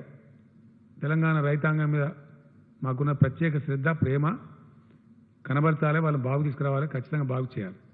ఎందుకంటే ఇక్కడ ఒక మాట నేను చెప్పాలి, ఖచ్చితంగా చెప్పాలి. ఒక చిన్న విషయం నేను మొన్న చెప్పిన తర్వాత నాకు చాలామంది ఫ్రెండ్స్ కూడా మాట్లాడినారు. కొన్ని ఆశ్చర్యకరమైన విషయాలు ఉంటాయి. ఈరోజు నిన్నో ఒక రిపోర్ట్ వచ్చింది ఒక ఇంటర్నేషనల్ జర్నల్లో. ప్రపంచం మొత్తం అతలాకుతలమైన ఈ సందర్భంలో రేపు రాబోయే రోజులలో భోజనానికి కూడా ఇబ్బందులు వస్తాయి, వరల్డ్ రేషన్ పాటించాల్సిన అవసరం ఏర్పడుతుందని చెప్పారు. వరల్డ్ రేషన్ రెగ్యులేట్ చేసుకోవాల్సి వస్తుంది, చాలా దారుణమైన పరిస్థితులు ఏర్పడే ప్రమాదం ఉందని కూడా నిపుణులు తమ నివేదికలు ఇస్తూ ఉన్నారు. అంటే వ్యవసాయానికి ఎంత ఇంపార్టెన్స్ ఉందో దాన్ని బట్టి మనకు అర్థమవుతూ ఉంది. మనది ప్రధానంగా వ్యవసాయక దేశం. రైతాంగాన్ని, వ్యవసాయాన్ని బాగా నిర్లక్ష్యం చేయబడతా ఉంది ఈ దేశంలో. కానీ తెలంగాణ ప్రభుత్వం చాలా కమిట్మెంట్తోని అనేక స్కీములు తెచ్చి రైతు బంధు, రైతు బీమా, 24 అవర్స్ ఉచిత విద్యుత్తు, సత్వర ప్రాజెక్టు నిర్మాణం, 6 నెలలు పంటల ప్రాజెక్టు ద్వారా నీటి సరఫరా, ఇవన్నీ చేసి చూపించినాం, ప్రాక్టికల్గా జరిగినాయి. శ్రీరామ్ సాగర్ ప్రాజెక్టు చరిత్రలో ఎప్పుడు కూడా కాకతీయ కాలువ 6 మాసాల పాటు నిరంతరంగా నీళ్ళు ఇవ్వలే. ఈసారి ఫస్ట్ టైం ఇచ్చినాం. ఏప్రిల్ 15th వరకు అనుకొని ఏప్రిల్ 15th వరకు కూడా విజయవంతంగా ఇచ్చినాం. అదంతా ప్రజల ముందు ఉంది, రైతుల ముందు ఉంది. ఈరోజు ఒక వరి ధాన్యమే కాకుండా మక్కలతో పాటు కందులు, శనగలు, సన్ఫ్లవరు, జువార్ అంటారు, తెల్లజొన్నలు లేదా పచ్చ జొన్నలు కూడా కొనుగోలు చేయాలి రైతుల దగ్గర నుంచి అని క్యాబినెట్ ఈరోజు నిర్ణయించింది. కాబట్టి జొన్నలు అమ్ముకునే వాళ్ళు కానీ, సన్ఫ్లవర్ అమ్ముకునే వాళ్ళు కానీ, శనగలు అమ్ముకునే వాళ్ళు కానీ ఆగమాగమయ్యే అవసరం లేదు. ప్రభుత్వమే ప్రతి గింజ కొంటది. మీరు మీ దగ్గర మీ జిల్లా మినిస్టర్స్ని లేదా మీ జిల్లా రైతు బంధు కమిటీలను సంప్రదించండి. అన్నీ కూడా ప్రభుత్వం కొనుగోలు చేస్తుంది. మీరు తక్కువ ధరకు అమ్ముకొని నష్టపోవద్దు. ఈరోజు ఒకరిద్దరు మినిస్టర్లు మన సబితా ఇంద్రారెడ్డి గారు కూడా క్యాబినెట్ దృష్టికి తెచ్చినారు. కొన్ని శనగలు రంగారెడ్డి జిల్లాలో మిగిలిపోయినాయి ఉన్నాయని వేరే వాళ్ళు కూడా చెప్పినారు ఒకరిద్దరు. దాని మీద నుంచే క్యాబినెట్ స్పందించి ఈ నిర్ణయం తీసుకోవడం జరిగింది. వీటికి అవసరమైన బ్యాంక్ గ్యారెంటీ కూడా ఇస్తా ఉన్నాం. కాబట్టి ఈ వరి ధాన్యం, మొక్కజొన్న, శనగలు, సన్ఫ్లవర్ అంటే పొద్దుతిరుగుడు పంట, తర్వాత జొన్నలు, జువారి అంటాం మనం, తెల్ల జొన్నలు లేదా పచ్చ జొన్నలు. ఇవి తక్కువ ధరకు మీరు అమ్ముకోవద్దు. ప్రభుత్వమే కొంటది, మినిమం ప్రైస్ కొంటది. కాబట్టి మీరు దాని గురించి ఇబ్బంది పడే అక్కర్లేదు. అది చేయమని చెప్పి నేను కోరుతా ఉన్నా. ధాన్యం సేకరణ చాలా విజయవంతంగా జరుగుతూ ఉంది, చక్కగా జరుగుతూ ఉంది. అది అదేవిధంగా కొనసాగి కంప్లీట్ కావాలని చెప్పి కూడా ఈరోజు క్యాబినెట్ అధికారులను ఆదేశించింది, వ్యవసాయ శాఖను ఆదేశించింది. ఆ రకంగా చాలా అద్భుతమైనటువంటి ఫలితాలు వస్తాయి. మంత్రి గారు కూడా యాక్టివ్గా పనిచేస్తూ ఉన్నారు. కింద డౌన్ ద లైన్ వ్యవసాయ శాఖ అధికారులు, మార్కెటింగ్ అధికారులు కూడా చక్కగా సమన్వయం చేస్తూ ఉన్నారు. వాళ్ళు అదేవిధంగా పనిచేయాలని చెప్పి వాళ్ళందరినీ కోరుతూ ఉన్నాం. అదేవిధంగా వర్షాకాలంలో మనం ఆన్గోయింగ్ ప్రాజెక్ట్ కంప్లీట్ చేసినాం. కాళేశ్వరం ప్రాజెక్ట్ కంప్లీట్ అయింది. ఈరోజే కాళేశ్వరం నీళ్లు సిద్దిపేటకు చేరుకున్నాయి. కొద్ది రోజులలోనే కొండపోచమ్మ సాగర్ దాకా కూడా వస్తాయి. కాబట్టి అనుకున్న లక్ష్యం దిశగా కాళేశ్వరం పరుగులు పెడతా ఉంది. అది ఖచ్చితంగా జూన్ నుంచి మొత్తం ఏరియాకు నీళ్ళు వస్తాయి, మనం అనుకున్న పద్ధతిలో వస్తాయి. కాబట్టి ప్రాజెక్టు ఆధారిత, బోర్ ఆధారిత లేదా వర్షాధారిత రూపంలో తెలంగాణ వర్షాకాలంలో, రాబోయే వర్షాకాలంలో వ్యవసాయ శాఖ వేసుకున్న అంచనాల ప్రకారం 1,35,00,000 ఎకరాలలో సాగు జరిగేటువంటి అవకాశం ఉంది, పంటలు వేసే అవకాశం ఉంది. మరి దానికి చాలా పెద్ద ఎత్తున యూరియా కావాలి. 21 లక్షల టన్నుల యూరియా కావాలి మనకు. ఆల్మోస్ట్ అన్ని ఎరువులు కలిపి 21.5 అంటే డిఏపి అవన్నీ కలిపి యూరియా. సో అట్లా మొత్తం మీద 21.5 లక్షల టన్నుల ఎరువులు అవసరం మనకు. దాని సేకరణలో మంత్రి గారు బాగా నిమగ్నమై ఉన్నారు, రివ్యూ చేస్తూ ఉన్నారు. We're successful. ఎటువంటి లోటు రాకుండా రైతులకు ఎరువులు సరఫరా కూడా చేయాలని చెప్పి క్యాబినెట్ నిర్ణయించింది. ఇప్పటికే సంసిద్ధంగా ఉన్నాయి. రైతులతో ఒక మనవి, రైతులకు నా విజ్ఞప్తి ఏంటంటే అందరూ ఒకసారి గుమిగూడి మీద వాడు ఎరువులు కొనుక్కోవడం కాదు. మీకు మే 5 వరకు చాలా వరకు మీకు మీ పంటల కొనుగోలు అయిపోతుంది. 90-95% అయిపోతుంది. ఏ 5% మిగులుతుంది. మే 5వ తేదీ నుంచి మీరు ఫర్టిలైజర్స్ కొనుగోలు చేసుకోవాలి. మీకు సర్కార్ డబ్బులు కూడా ఇస్తూ ఉంది, చెక్స్ కూడా వస్తాయి. కాబట్టి ఆ డబ్బులు తీసుకొని ఎరువు బస్తాలు కూడా లూజు కొనుక్కొని పోతూ ఉండాలి. వర్షాకాలం ఎంతో దూరం లేదు, జస్ట్ 1.5 మంత్లో జూన్లోనే స్టార్ట్ అవుతుంది. కాబట్టి ఎరువుల దుకాణాల కాడ కూడా మళ్ళీ రద్దీ ఏర్పడకుండా, ఎక్కువ మూగకుండా మీ పంటలకు వచ్చిన డబ్బులు తీసుకొని మీరు వెంటనే ఎరువుల కొనుగోలు స్టార్ట్ చేయాలని చెప్పి నేను రైతాంగాన్ని కోరుతా ఉన్నా. ఆ విధంగా చేసినట్టయితే రద్దీ లేకుండా కొనుక్కొని పోవచ్చు. ఇప్పుడు మన దగ్గర కొన్ని స్టాక్స్ ఉన్నాయి, కొన్ని ఇంకా అరేంజ్మెంట్స్ జరుగుతూ ఉన్నాయి. ఉన్న స్టాక్స్ అని అవుతూ ఉంటే మళ్ళీ మిగతా స్టాక్స్ కూడా వస్తూ ఉంటాయి. కాబట్టి రైతులు మే నెలలోనే మీకు అవసరమైనటువంటి ఎరువులు, అది డిఏపి కావచ్చు, కాంప్లెక్స్ కావచ్చు, యూరియా కావచ్చు, కొనుగోలు చేసుకోవడం మంచిది. రద్దీ క్రియేట్ కాకుండా, రష్ క్రియేట్ చేయకుండా ఇప్పటి నుంచి కొనుక్కోవడం మంచిది. కాబట్టి చేయమని చెప్పి కోరుతా ఉన్నాం. వ్యవసాయ శాఖకు ఒక ఆదేశం ఇచ్చినాం. ఎందుకంటే ఇప్పటికిప్పుడు మనం ఫంక్షన్స్కి, పెళ్లిళ్ళకి అనుమతులు ఇవ్వం. మే 7 తర్వాత కూడా బహుశా ఇచ్చే అవకాశం ఉండదు. ఎందుకంటే మళ్ళీ ఒక్కసారి అంత ఓపెన్ చేసి ఫ్లడ్డింగ్ చేయం కాబట్టి చెయ్యం. అంటే దాదాపుగా ఇంకో నెల రోజుల దాకా ఫంక్షన్లు ఉండయి, వేడుకలు ఉండయి, ఇవి కూడా ఉండయి. కాబట్టి ఫంక్షన్ హాల్స్ దండిగా ఉన్నాయి మన రాష్ట్రంలో, గోడౌన్స్ తక్కువ ఉన్నాయి. కాబట్టి ఒక్క నెల కోసమే. కాబట్టి ఈ ఎరువులను నిల్వ చేయడానికి అన్ని మ్యారేజ్ హాల్స్ను సీజ్ చేసి వాటిని వాడుకోమని జిల్లా కలెక్టర్లకు ఆదేశం ఇచ్చినాం. కాబట్టి ఎక్కడికక్కడనే మండల కేంద్రంలో కానీ, తాలూకా కేంద్రంలో కానీ చాలా ఫంక్షన్ హాల్స్ ఉన్నాయి. అక్కడ పెట్టుకోండి. 15-20 రోజులలో మళ్ళీ మీరు ఆ విధంగా వాడుకోవచ్చు. కాబట్టి వాళ్ళకి ఏదైనా మామూలుగా ఇదేంటండి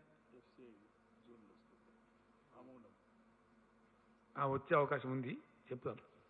సో అట్లా మనకి ఫంక్షన్ హాల్స్ను తాత్కాలిక గోదాముల కింద వాడుకొని ఫర్టిలైజర్ని ఎక్కడికక్కడ రైతులకు అందజేసే ప్రయత్నాలు చేయాలి. ఆ విధంగా జిల్లా కలెక్టర్లు కూడా చర్యలు తీసుకోవాలని చెప్పి రిక్వెస్ట్ చేసినాం. ఈ విధంగా మనకు చాలా పాజిటివ్ పరిస్థితులు కనపడతా ఉన్నాయి. ఫర్టిలైజర్ కార్పొరేషన్ ఆఫ్ ఇండియా రామగుండంలో యూనిట్ పెడతామన్నప్పుడు మనల్ని కొన్ని వసతులు అడిగారు. మనల్ని ఈక్విటీ పెట్టమన్నారు మన వాటా ధనం కింద. మనం కూడా దాదాపు 150 కోట్ల పైచి 170 కోట్ల వరకు కూడా ఈక్విటీ పెట్టినాం. వాళ్ళకి వాటర్ కనెక్షన్ అంటే ఒక 80 కోట్లు ఖర్చు పెట్టి ఇచ్చినాం. అందులో ఆ ఫ్యాక్టరీలో మన వాటా కూడా ఉంది. ఆ ఫ్యాక్టరీ గురించి ఇక్కడనే మనకు లోకల్గా ఎరువులు దొరికితే చాలా బాధలు తప్పుతాయి కాబట్టి దాన్ని చేయమని చెప్పినాం. బహుశా జూన్లో ఆ ఫ్యాక్టరీ కూడా అందుబాటులోకి వచ్చే అవకాశం ఉంది. వాళ్ళతో ఫర్టిలైజర్ కార్పొరేషన్ ఆఫ్ ఇండియా వాళ్ళతోని వ్యవసాయ శాఖ మంత్రి గారే నిరంజన్ రెడ్డి గారే స్వయంగా మాట్లాడినారు. మోస్ట్ లైక్లీ జూన్లో ఉత్పత్తి ప్రారంభమయ్యే అవకాశం ఉంటుంది. అప్పుడు మనకి ఇంకా కూడా ఎరువుల కొరత బాగా తీరిపోతుంది. ఎక్కడి నుంచో ఉత్తర భారతం నుంచి అక్కడి నుంచి రావడం కాకుండా ఈ విధంగా మన రాష్ట్రం యొక్క ఎరువుల వాడకాన్ని ముఖ్యంగా యూరియా వాడకానికి అది చాలా మనకు ఉపయోగపడేటువంటి ఆస్కారం ఉంటుంది.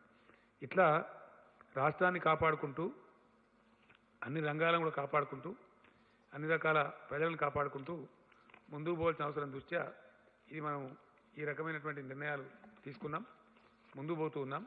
కాబట్టి దయచేసి ప్రజలకు నేను పదే పదే విజ్ఞప్తి చేస్తూ ఉన్నా, ఇది ఇంకింత కఠినంగా లాక్డౌన్ అమలు చేయాలి, మరింత కఠినంగా. బయటికి వచ్చే వాళ్ళు రాకండి. ఇప్పటికే చాలా కేసులు పెట్టినారు పోలీసులు, చాలా వాహనాలు సీజ్ చేసినారు. దాదాపు 35-40 వేల వాహనాలు కూడా 50,000 వాహనాలు కూడా సీజ్ చేసినారు. ఎందుకు అనవసరంగా బయటికి రావడం ఎందుకు, ఆ సీజర్ ఎందుకు? కాబట్టి అత్యవసరం ఉన్న వాళ్ళకు ప్రభుత్వమే కొన్ని పాసులు ఇస్తూ ఉన్నారు, కొంత అవకాశం కల్పిస్తూ ఉన్నారు. కాబట్టి దయచేసి ఇళ్ళ నుంచి రాకండి. వ్యాధి మన దగ్గర తగ్గుతున్నా కూడా తగ్గడం లేదు, సమాన స్థాయిలో ఉంది. ఏ మూలకి ఏ విపత్తు వస్తుందో తెలియదు. అనవసరంగా పూసుకుంటే ఇబ్బంది వస్తుంది. ఇలాగే జొమాటో ఇంకోటి ఏంటది స్విగ్గీ దాన్ని మూసేసినామంటే మాకు సంతోషం లేదు. దాని మీద కూడా ప్రభుత్వానికి వచ్చే ట్యాక్స్ పోతుంది. యాక్చువల్గా వాళ్ళు పోతే సేల్స్ ట్యాక్స్ వస్తుంది మనకి ప్రభుత్వానికి, అది ప్రభుత్వం నష్టపడుతుంది. కానీ మూసిన కారణం ఏంటంటే ఆ ఢిల్లీ ఉదాహరణ చూస్తే భయపడతా ఉంది. అనవసరంగా ఎవరు నలుగురికి అంటుకుంటే మళ్ళీ అది 100 మందికి 1000 మందికి పోతే చాలా ప్రమాదం వచ్చే ఆస్కారం ఉంటుంది. కాబట్టి ఈ చర్యలు ఎవ్వి ప్రభుత్వం తీసుకున్నా దయచేసి ప్రజల యొక్క క్షేమాన్ని, ప్రజల యొక్క మేలును దృష్టిలో పెట్టుకొని చేస్తారు తప్ప వేరే ఉద్దేశం కాదు. కాబట్టి అందరూ కూడా సహకరించాలి. ఎక్కడైనా ఇంకేమైనా లోటుపాట్లు ఉన్నట్టయితే, ఇంకా కూడా సహాయం చేరకుండా ఉన్నట్టయితే, ఇంకా కూడా ఏదైనా ప్రభుత్వ సహకారం మీకు అవసరం ఉన్నట్టయితే వెంటనే డయల్ 100కి ఫోన్ చేయండి. మీ దగ్గర ఉండేటువంటి మీ శాసనసభ్యులకు తెలియజేయండి, మీ సర్పంచ్లకు తెలియజేయండి, దాంతోపాటు అధికారులకు తెలియజేయండి, మీ జిల్లా కలెక్టర్ గారికి తెలియజేయండి. తప్పకుండా ప్రభుత్వం మీకున్న కష్టాలు తొలగించడానికి అన్ని ప్రయత్నాలు చేస్తుంది. కాబట్టి ఆ రకంగా ముందుకు పోదాం. ఈ కరోనా బారి నుంచి మనల్ని మనం కాపాడుకుందాం. కాబట్టి ధైర్యంగా ఉంటూ పెద్దలందరూ కూడా ఇప్పటికీ చాలా మంచి పని చేస్తూ ఉన్నారు, చాలా ప్రభుత్వం బాగా చేస్తుందని అభిప్రాయంతో ఉన్నారు. కాబట్టి అదే విధమైనటువంటి ప్రజలు ప్రభుత్వం కలిసి గట్టిగా దీన్ని ఎదుర్కొంటే ఈ ఉత్పాతం నుంచి, ఈ ప్రమాదం నుంచి మనల్ని మనం రక్షించుకోవచ్చు. నేను మళ్ళొక్కసారి గుర్తు చేస్తా ఉన్న ప్రజలకి, దీనికి ఇప్పటికీ ప్రపంచంలో మందు లేదు. ఉపశమన చర్యలకు వాడే హైడ్రాక్సీ క్లోరోక్విన్, జ్వరం తగ్గించడానికి అదే పారాసిటమాలు, టెంపరేచర్ తగ్గించడానికి తప్పితే అజిత్రోమైసిన్ అని ట్యాబ్లెట్లు, అవి తప్ప నిర్దిష్టమైనటువంటి మందు దీనికి లేదు. దీని మళ్ళీ నేను మే 5th ఇంకా డీటెయిల్గా చెప్తాను. ఇప్పటిదాకా మందు లేదు. ఇంకా కొన్ని విషయాలు చాలా ఆశ్చర్యంగా ఉన్నాయి, ఎందుకంటే చాలా తమాషా జరగబోద్దని చెప్తా ఉన్నారు. కాబట్టి వ్యవసాయం జరగాల, ఆ వ్యవసాయం కూడా దయచేసి విడివిడిగా ఉండాలా. ఒక మాట చెప్తాను నేను ముగించే ముందు. ఈరోజు ఇండియా 135 కోట్ల జనాభా ఉన్న భారతావనికి అన్నం పెట్టగలిగేటువంటి దేశం ఏదైనా ఉందా ప్రపంచంలో? లేదు. మన పెద్దలు చెప్తారు, పిచ్చి పిచ్చి పనులు చేస్తే దరిద్రం పోతావు, నువ్వు దెబ్బతింటావు, దివాలా అవుతావు, దివాలా అయితే అడుక్కొని తినాలని చెప్తారు. మనం కూడా వ్యవసాయం నిర్లక్ష్యం చేస్తే అడుక్కొని తినాలంటారు. అడుక్కొని తిందామంటే కూడా పెట్టే శక్తి ఉనికి లేదు. అంటే మన వ్యవసాయాన్ని మనం కాపాడుకోవాలి, మన రైతాంగాన్ని కాపాడుకోవాలి. 135 కోట్ల కడుపులు నిండాలి 2 పూటలంటే మనకు ఏ దేశానికి కూడా మన తెలంగాణ కంటేనే 100 దేశాలు చిన్నవి ఉన్నాయి ఈ గ్లోబ్ మీద. మనతో పాటు సమానంగా మనకన్నా కొంచెం పెద్దగా ఉన్న దేశం చైనా ఉంది. వాళ్ళ పొట్టలకు వాళ్ళే సరిపోతారు. కాబట్టి మన పొట్టలు మనమే నింపుకోవాలి. అందువల్ల వ్యవసాయానికి ఉన్న ఇంపార్టెన్స్ అది. కాబట్టి వ్యవసాయాన్ని కొనసాగించాలి, వ్యవసాయ పనులు కొనసాగించాలి, దాని అనుబంధ పరిశ్రమలు కూడా కొనసాగించాలి, ఫుడ్ ప్రాసెసింగ్ యూనిట్స్ కూడా కొనసాగించాలి. ఎందువల్ల మనకు ఆహారం అవసరం కాబట్టి. ప్రపంచమే ఇప్పుడు ఆహార విధానంలో ఒడిదుడుకులకు లోనయ్యేటువంటి ఆస్కారం ఉంది. మనం భారతదేశం ఆల్రెడీ సెల్ఫ్ రిలయంట్గా ఉన్నాం. అంటే స్వావలంబన ఫుడ్ సెక్టర్లో, ఆహార నిల్వలలో, ఆహార విధానంలో మనము ఇంకొని అడుక్కుతనే పరిస్థితులు లేము భారతదేశం. అందుకనే మన ప్రధానమంత్రి గారు చెప్పింది కూడా, భారతదేశం ఎట్టి పరిస్థితులలో మనం ఖచ్చితంగా వ్యవసాయం నిర్లక్ష్యం చేయవద్దు, నరేగాను కూడా కలపండి అని చెప్పినాం. భారత ప్రభుత్వాన్ని కోరినాం. ఇందాకనే ప్రైమ్ మినిస్టర్ గారు నాతో మాట్లాడినారు. నేను మళ్ళా కూడా చెప్పినాను. ఇంకో విషయం కూడా ఇక్కడ చెప్పాల్సిన అక్కడ ఉంది. ఆర్థిక పరంగా దేశం ముందుకు రావాలి. సెంట్రల్ బ్యాంకులు, రిజర్వ్ బ్యాంకులు ఏ దేశమైనా పెట్టుకునేది ఎందుకు? ఎట్టి పరిస్థితుల్లో ఇట్లాంటి విపత్తులు వచ్చినప్పుడు, విపత్కర పరిస్థితి వచ్చినప్పుడు పెట్టాల్సిన అవసరం ఉంటుంది. మళ్ళా ఒకసారి నేను అప్పీల్ చేస్తా ఉన్నా భారత ప్రభుత్వానికి, ఈ దేశంలో ఫిస్కల్ పాలసీ మీ చేతుల్లో ఉంది, రాష్ట్రాల చేతుల్లో లేదు. దేశ విత్త విధానం, దాని కరెక్ట్ తెలుగులో చెప్పాలంటే దేశం యొక్క విత్త విధానం, కంట్రీస్ ఎకనామిక్ పాలసీ కేంద్రం తన ఆధీనంలో పెట్టుకున్నది. కేంద్ర ఆధీనంలోనే అది ఉంది కాబట్టి ఏం చేయాలన్నా కేంద్రం చేయాలి. కాబట్టి సత్వరమే కేంద్రం నిర్ణయాలు తీసుకొని, ప్రైమ్ మినిస్టర్ గారిని ఇప్పుడు కూడా కోరినాను. Even now I have requested the honourable prime minister, వెంటనే FRBM పెంచండి రాష్ట్రాలకు. అది మీ మీద పడే భారమేం కాదు, రాష్ట్రాలే తిరిగి తీర్చుకుంటాయి. ఇప్పుడు అవసరం. ఇప్పుడు మేము జీతాలు ఇవ్వలేక బాధపడతా ఉన్నాం, వాళ్ళు అర్ధాకలితో ఉంచుతున్నామా ఉద్యోగస్తుల్ని. చాలా చాలా కంజెషన్, ఎందుకంటే భవిష్యత్తు ఏందో తెలియదు కాబట్టి చాలా చూసుకొని నడవాల్సి వస్తూ ఉన్నది. అత్యవసర విభాగాలు కొనసాగాల, వాళ్ళు కష్టం రిస్క్ తీసుకొని పనిచేస్తున్నారు కాబట్టి వాళ్ళని కొంచెం ప్రోత్సహించాలా. ఇవన్నీ బ్యాలెన్స్ చేసుకొని పోవాలి. ఇది చాలా కష్టంతో కూడుకున్న పని. కాబట్టి నేను మొన్న చెప్పిన క్వాంటిటేటివ్ ఈజింగ్ హెలికాప్టర్ మనీ అని చెప్పిన. అది కొందరికి అర్థమైంది, కొందరికి అర్థం కాలేదు. ఈ ఎకానమిస్టులు ఉంటారు, ఆర్థిక శాస్త్రవేత్తలు, వీళ్ళు ఒక ముఠా ఉండరు. వాళ్ళకు రకరకాల ఆలోచనలు ఉంటాయి. ఒక ఆయన దాన్ని మించింది లేదని ఇంకొక ఆయన చెప్తున్నారు. కొంతమంది అయితే పనికిరాదని చెప్తున్నారు. వాళ్ళకంతా భిన్న ధృవాలు ఉంటాయి. ఈ పండితులకు పైత్యం ఎక్కువ. వాళ్ళు జనరల్గా ఏంటంటే రకరకాల భిన్న ఆలోచనలు కలిగి ఉండి భిన్నమైనవి చెప్తారు. నేనేమంటున్నా అంటే, నేను ప్రపోజ్ చేసినటువంటి క్వాంటిటేటివ్ ఈజింగ్ కాకపోతే క్వాలిటేటివ్ ఈజింగ్ ఇవ్వండి, ఇంకో రూపం తీసుకోండి. హెలికాప్టర్ మనీ కాకపోతే ఎయిర్ క్రాఫ్ట్ మనీ ఇవ్వండి. కేసీఆర్ చెప్పింది చేయనని లేదు కదా. ఏదో ఒక రూపంలో స్థూలంగా నేను చెప్తున్న అంశం ఏంటంటే, భారతదేశ విత్త విధానం, కంట్రీస్ ఎకనామిక్ పాలసీ కేంద్ర ప్రభుత్వం దగ్గర ఉంది, కేంద్రం ఆధీనంలో ఉంది, రాష్ట్రాలకు దానిలో అధికారం లేదు. కాబట్టి కేంద్రం తక్షణం స్పందించాల్సిన అవసరం ఉంది. ఏ పద్ధతి వీలైతే ఆ పద్ధతి, కేసీఆర్ చెప్పిన పద్ధతి అని అనుకోవడానికి అవసరం లేదు. ఏ పద్ధతి ఉత్తమం అనుకుంటే ఆ పద్ధతిలో రాష్ట్రాలకు అవసరమైన వెసులుబాటు కేంద్రం వెంటనే కల్పించాలి. లేకపోతే ఇబ్బంది వస్తుంది, చాలా ఇబ్బంది వస్తుంది, చాలా ఘోరమైన పరిస్థితులు ఏర్పడే అవకాశం ఉంటుంది, ఒక అరాచకం ఏర్పడే అవకాశం ఉంటుంది. కాబట్టి కేంద్రం ఇంకా తాత్సారం చేయకుండా మేము ఎక్స్పెక్ట్ చేస్తున్నాం. ప్రైమ్ మినిస్టర్ గారు కూడా నాకు ఇప్పుడు ఆశాభంగానే మాట్లాడినారు. చేస్తున్నాం, మా ప్రయత్నం అంతా మేము చేస్తున్నాం వారు కూడా చెప్పారు. చాలా పాజిటివ్ నిర్ణయాలు కేంద్రం నుంచి వస్తాయనే మేము ఆశతో ఉన్నాం, ఎదురు చూస్తూ ఉన్నాం. ఆ విధంగా చూద్దాం పరిస్థితులు ఏ విధంగా వస్తాయో, దాన్ని బట్టి ముందు మనం కూడా నిర్ణయాలు తీసుకుంటాం. Thank you. ఆయన కానీ కదా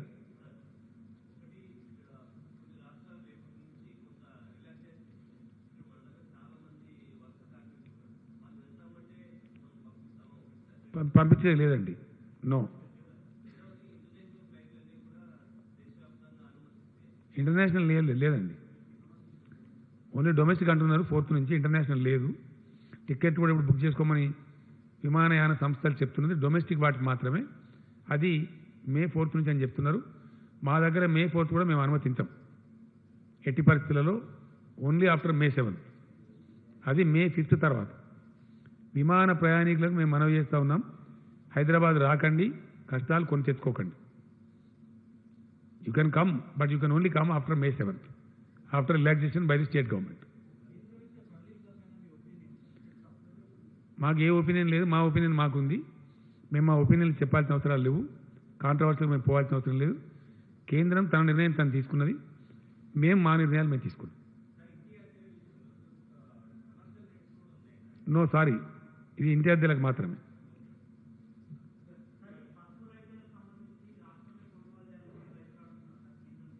గతంలో ఎప్పుడు కొనుగోలు చేయలేదు, అది అంతా భారీ పంట కాదు, అది పరిశీలిస్తాం. Wheel examine.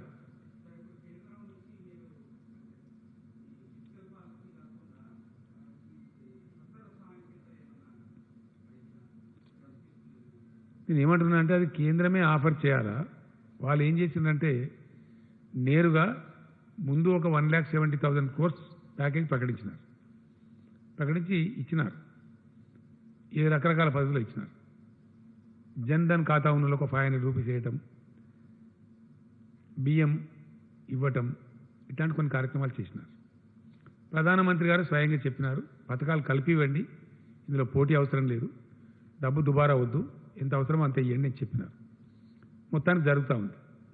మేమేమంటున్నామంటే అది పేదలను ఆదుకోవడానికి, అనుకోకుండా వచ్చిన ఉత్పాతాన్ని ఆదుకోవడానికి, తాత్కాలిక ఉపశమన చర్యలకి అది దోహదపడుతుంది. ఇప్పుడు సపోజ్ మేము ఇస్తున్నాం, బియ్యం ఇస్తున్నాం, 12 కిలోలు ఫ్రీ ఇస్తున్నాం, ఒక 1,500 రూపాయలు ఇస్తున్నాం. అది మినిమం గ్యారంటీ, కనీసం కూరో కాయో పప్పో పులుసో తినడానికి ఉపయోగిస్తుంది, మొత్తానికి కాదు. మొత్తానికి జరగాలంటే రాష్ట్రాలు ఆర్థికంగా పటిష్టంగా ఉండాలి, ఉంటే పాలసీలు కరెక్ట్ చేయగలుగుతారు.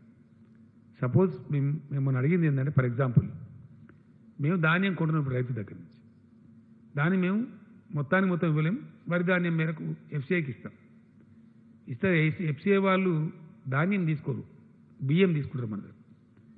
దాని కస్టమైజ్డ్ మిల్లింగ్ ఎఫ్సీఐకి ఏ గ్రేడ్లో అవసరం ఉంటుందో ఆ స్థాయికి మిల్లింగ్ చేసి మనం ఇవ్వాలి. ఇదంతా ప్రాసెస్. ఇదంతా అయిపోయి చివరి రూపాయి మనకు రావడానికి ఎఫ్సీఐకి మనం ఇస్తే, ఎఫ్సీఐ మనకిచ్చే ఈ మధ్యలో ఒక 4, 5, 6 నెలలు పడుతుంది. ఇంత స్పీడ్గా చేసినప్పుడు పడితే ఆ టైంలో వచ్చే ఇంట్రెస్ట్ ఏదైతే ఉంటుందో ఈ అప్పు మీద, అది రాష్ట్ర ప్రభుత్వం మీద పడుతుంది. దాన్ని మాఫీ చేయండి అని అడిగినాం మనం. అది భారం కానియకండి రాష్ట్రం మీద, దాన్ని మాఫీ చేయండి, ఆదేశం ఇవ్వండి, మీరు ఆర్బీఐ ద్వారా బ్యాంకులకు ఆర్డర్స్ ఇవ్వండి అని అడిగినాం. అదేం గొంతెమ్మ కోరిక కాదు కదా, కేంద్రం చేయవచ్చు. నేను ప్రైమ్ మినిస్టర్ గారు అదే చెప్పిన, క్వాంటిటేటివ్ ఈజింగ్, హెలికాప్టర్ మనీ అట్లా పెట్టినా ఇవన్నీ చేయొచ్చు కదా అర్జెంటుగా. రాష్ట్రాల యొక్క రుణ పరిమితి పెంచవచ్చు, నథింగ్ ప్రివెంట్స్. ఇట్లాంటి నేను చెప్పినటువంటి వాటి సడలింపులు ఇవ్వవచ్చు, నథింగ్ ప్రివెంట్స్. మేము ఇంకోటి అడిగినాం, ఈ 6 months ఎకానమీ దెబ్బతింటాం కాబట్టి first quarter of 2021 and second quarter మేము రాష్ట్ర ప్రభుత్వాలు చెల్లించే అప్పులు ఉన్నాయి. అందులో మేము 2 రకాల అప్పులు ఉంటాయి మాకు. కేంద్రానికి రిజర్వ్ బ్యాంక్ పూచి ఉండి ఇచ్చినటువంటి అప్పులు ఉంటాయి, దాన్ని ఎఫ్ఆర్బిఎం లోన్స్ అంటారు. అదర్ దాని ఎఫ్ఆర్బిఎం లోన్స్ మా జిఎస్డిపికి అగ్నెస్ట్గా మేము తీసుకునేవి ఉంటాయి. సపోజ్ మనం కాళేశ్వరం ప్రాజెక్ట్ తెచ్చుకున్నాం, బాలమూరు తెచ్చుకున్నాం, ఆర్ఈసీ నుంచి కానీ పిఎఫ్సి నుంచి కానీ తెచ్చుకున్నాం. వాటిని డిఫర్మెంట్ అడిగినాం. వాటిని ఏమడిగినామంటే వాయిదా వేయించండి అని అడిగినాం. వాయిదా వేయించే అధికారం మాకుంటే మేమే డీల్ చేసుకుందాం ఆ సంస్థలతో. అధికారం మాకు లేదు. ఆ పాలసీ సెంటర్ తన దగ్గర పెట్టుకున్నది. కాబట్టి సెంటర్ హ్యాస్ టు ఇంటర్వీన్ అని చేయాలని చెప్పినాం. ఇట్లాంటి అయినా సరే తొందరగా చేయాలని మేము కోరుతున్నాం మల్లేశం గారు. ఎఫ్ఆర్బిఎం కానీ ఈ రకమైనటువంటి ఖచ్చితంగా ఎట్టి పరిస్థితుల్లో చేయాలని చెప్పి కోరుతున్నాం మేము. నథింగ్ రాంగ్ కదా. ఇది కేంద్రం మీద పడే భారం ఏం లేదు, భారం మా మీదనే పడుతుంది, రాష్ట్రాల మీదనే పడుతుంది. వాళ్ళు they have nothing to lose, కాబట్టి they can easily do it. ఇవైనా సరే తాత్సారం చేయకుండా, ఆలస్యం చేయకుండా మీరు చెయ్యండి అని ఇంతకుముందే just half an hour before నేను ప్రైమ్ మినిస్టర్ గారిని మళ్ళీ ఒకసారి రిపీటెడ్ కోరినాను.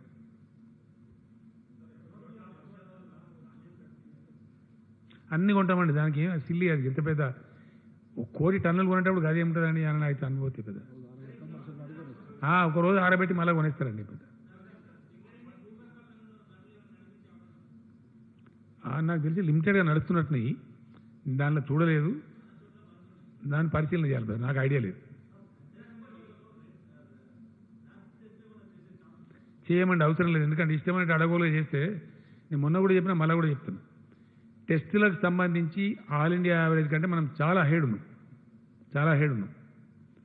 వ్యాధి విస్తరణకు సంబంధించి మనం ఎక్కువ ఉన్నాం, మనం మంచిగా ఉన్నాం.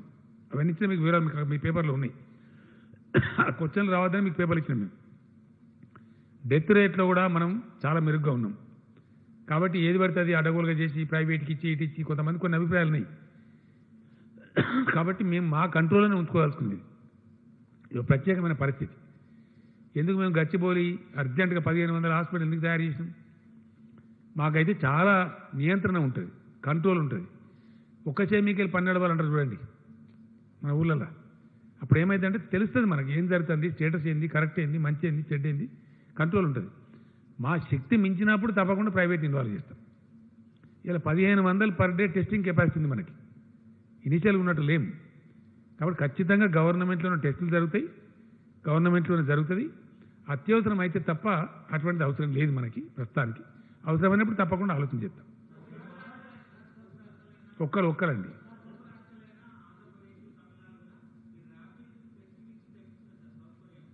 తెప్పించే అవసరం లేదండి, మనకే వచ్చినాయి ఆల్రెడీ. ఎవరు తెప్పించే అవసరం లేదు, గవర్నమెంట్ ఆఫ్ ఇండియానే పంపిస్తున్నది. మనకు కూడా కొన్ని వచ్చినాయి.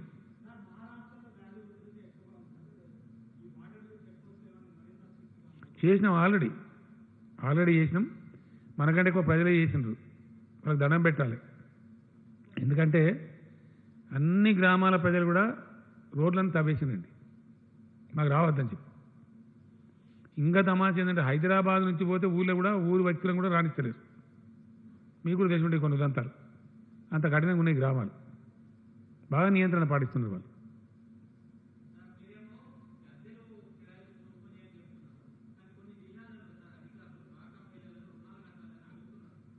అర్థం కాదు బ్రదర్. నేను డాక్రా రుణాల గురించి ఇప్పుడు చెప్పలేదే. డాక్రా రుణాలు కట్టాలి బ్రదర్, కంపల్సరీ కట్టాలి. ఎందుకంటే వాళ్ళు తీసుకుంటారు బ్యాంక్ నుంచి డబ్బులు, అవి చేసి మళ్ళీ కడుతుంటారు వాళ్ళు. వాళ్ళకి డబ్బులకు బాధ ఉండదు, వాళ్ళు కడితేనే మంచిది, వాళ్ళ క్యారెక్టర్ పోవద్దు. మన రాష్ట్రంలో మహిళా సంఘాలు సాధించిన గొప్ప విజయం అది. 99.9% రెగ్యులర్ పేమెంట్స్ ఉన్నాయి. కాబట్టి బ్యాంకులు ప్రభుత్వం 5 లక్షలు చెప్తే 5 లక్షలు ఇస్తున్నారు, 10 లక్షలు చెప్తే 10 లక్షలు ఇస్తున్నారు. ఎనీ అమౌంట్ ఇవ్వడానికి సిద్ధంగా ఉన్నారు. కాబట్టి అది మంచి స్కీమ్ ఉంది, దాన్ని చెడగొట్టద్దు. వాళ్ళు అవసరం ఉన్న కాడికే తీసుకోవాలి. ఇప్పుడు వాళ్ళు దండిగా వాళ్ళకి డబ్బులు అవసరం ఉన్నాయి. ఎందుకు? ఐకేపీ సెంటర్స్ ధాన్యం కొంటున్నారు, వాళ్ళకి కొంత లాభం వస్తుంది. కాబట్టి డబ్బులు కట్టాల్సింది, కంపల్సరీ కట్టాలి.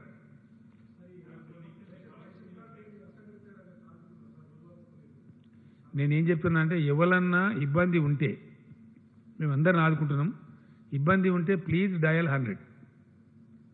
రైట్. ఏందండి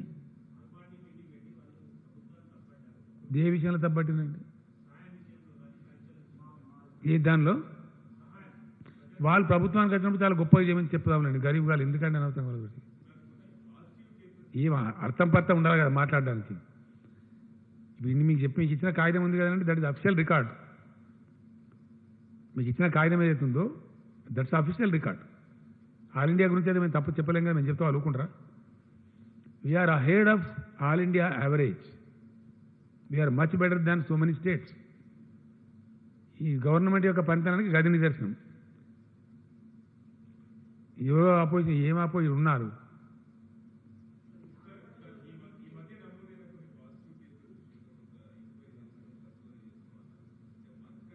అర్థమైతలేదండి.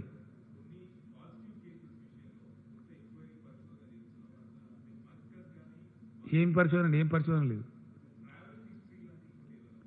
కంటిన్యూ చేస్తారు కదండి. అది ఒక ట్రావెలిస్ట్ కాదు, మీకు తెలియదు, దానికి చాలా ఉంటాయి బాధలు. ప్రతి కేసుకు చేస్తారు అది, ఎవ్రీ కేసు.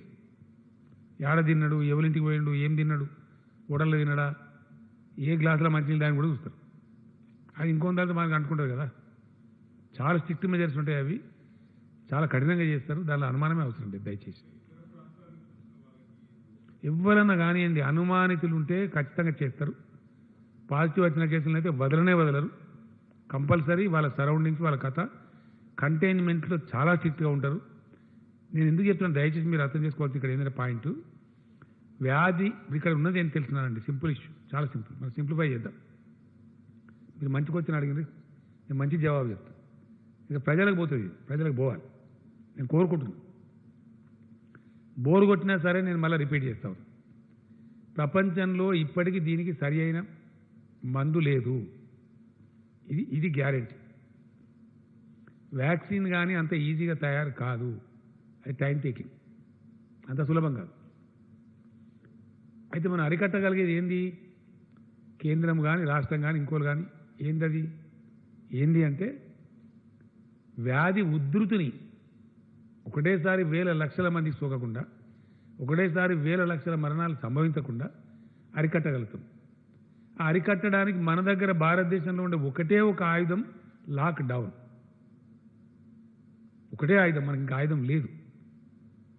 నేను పదే చెప్తా ఉన్నా, దాన్ని ప్రజలు అర్థం చేసుకుంటున్నారు.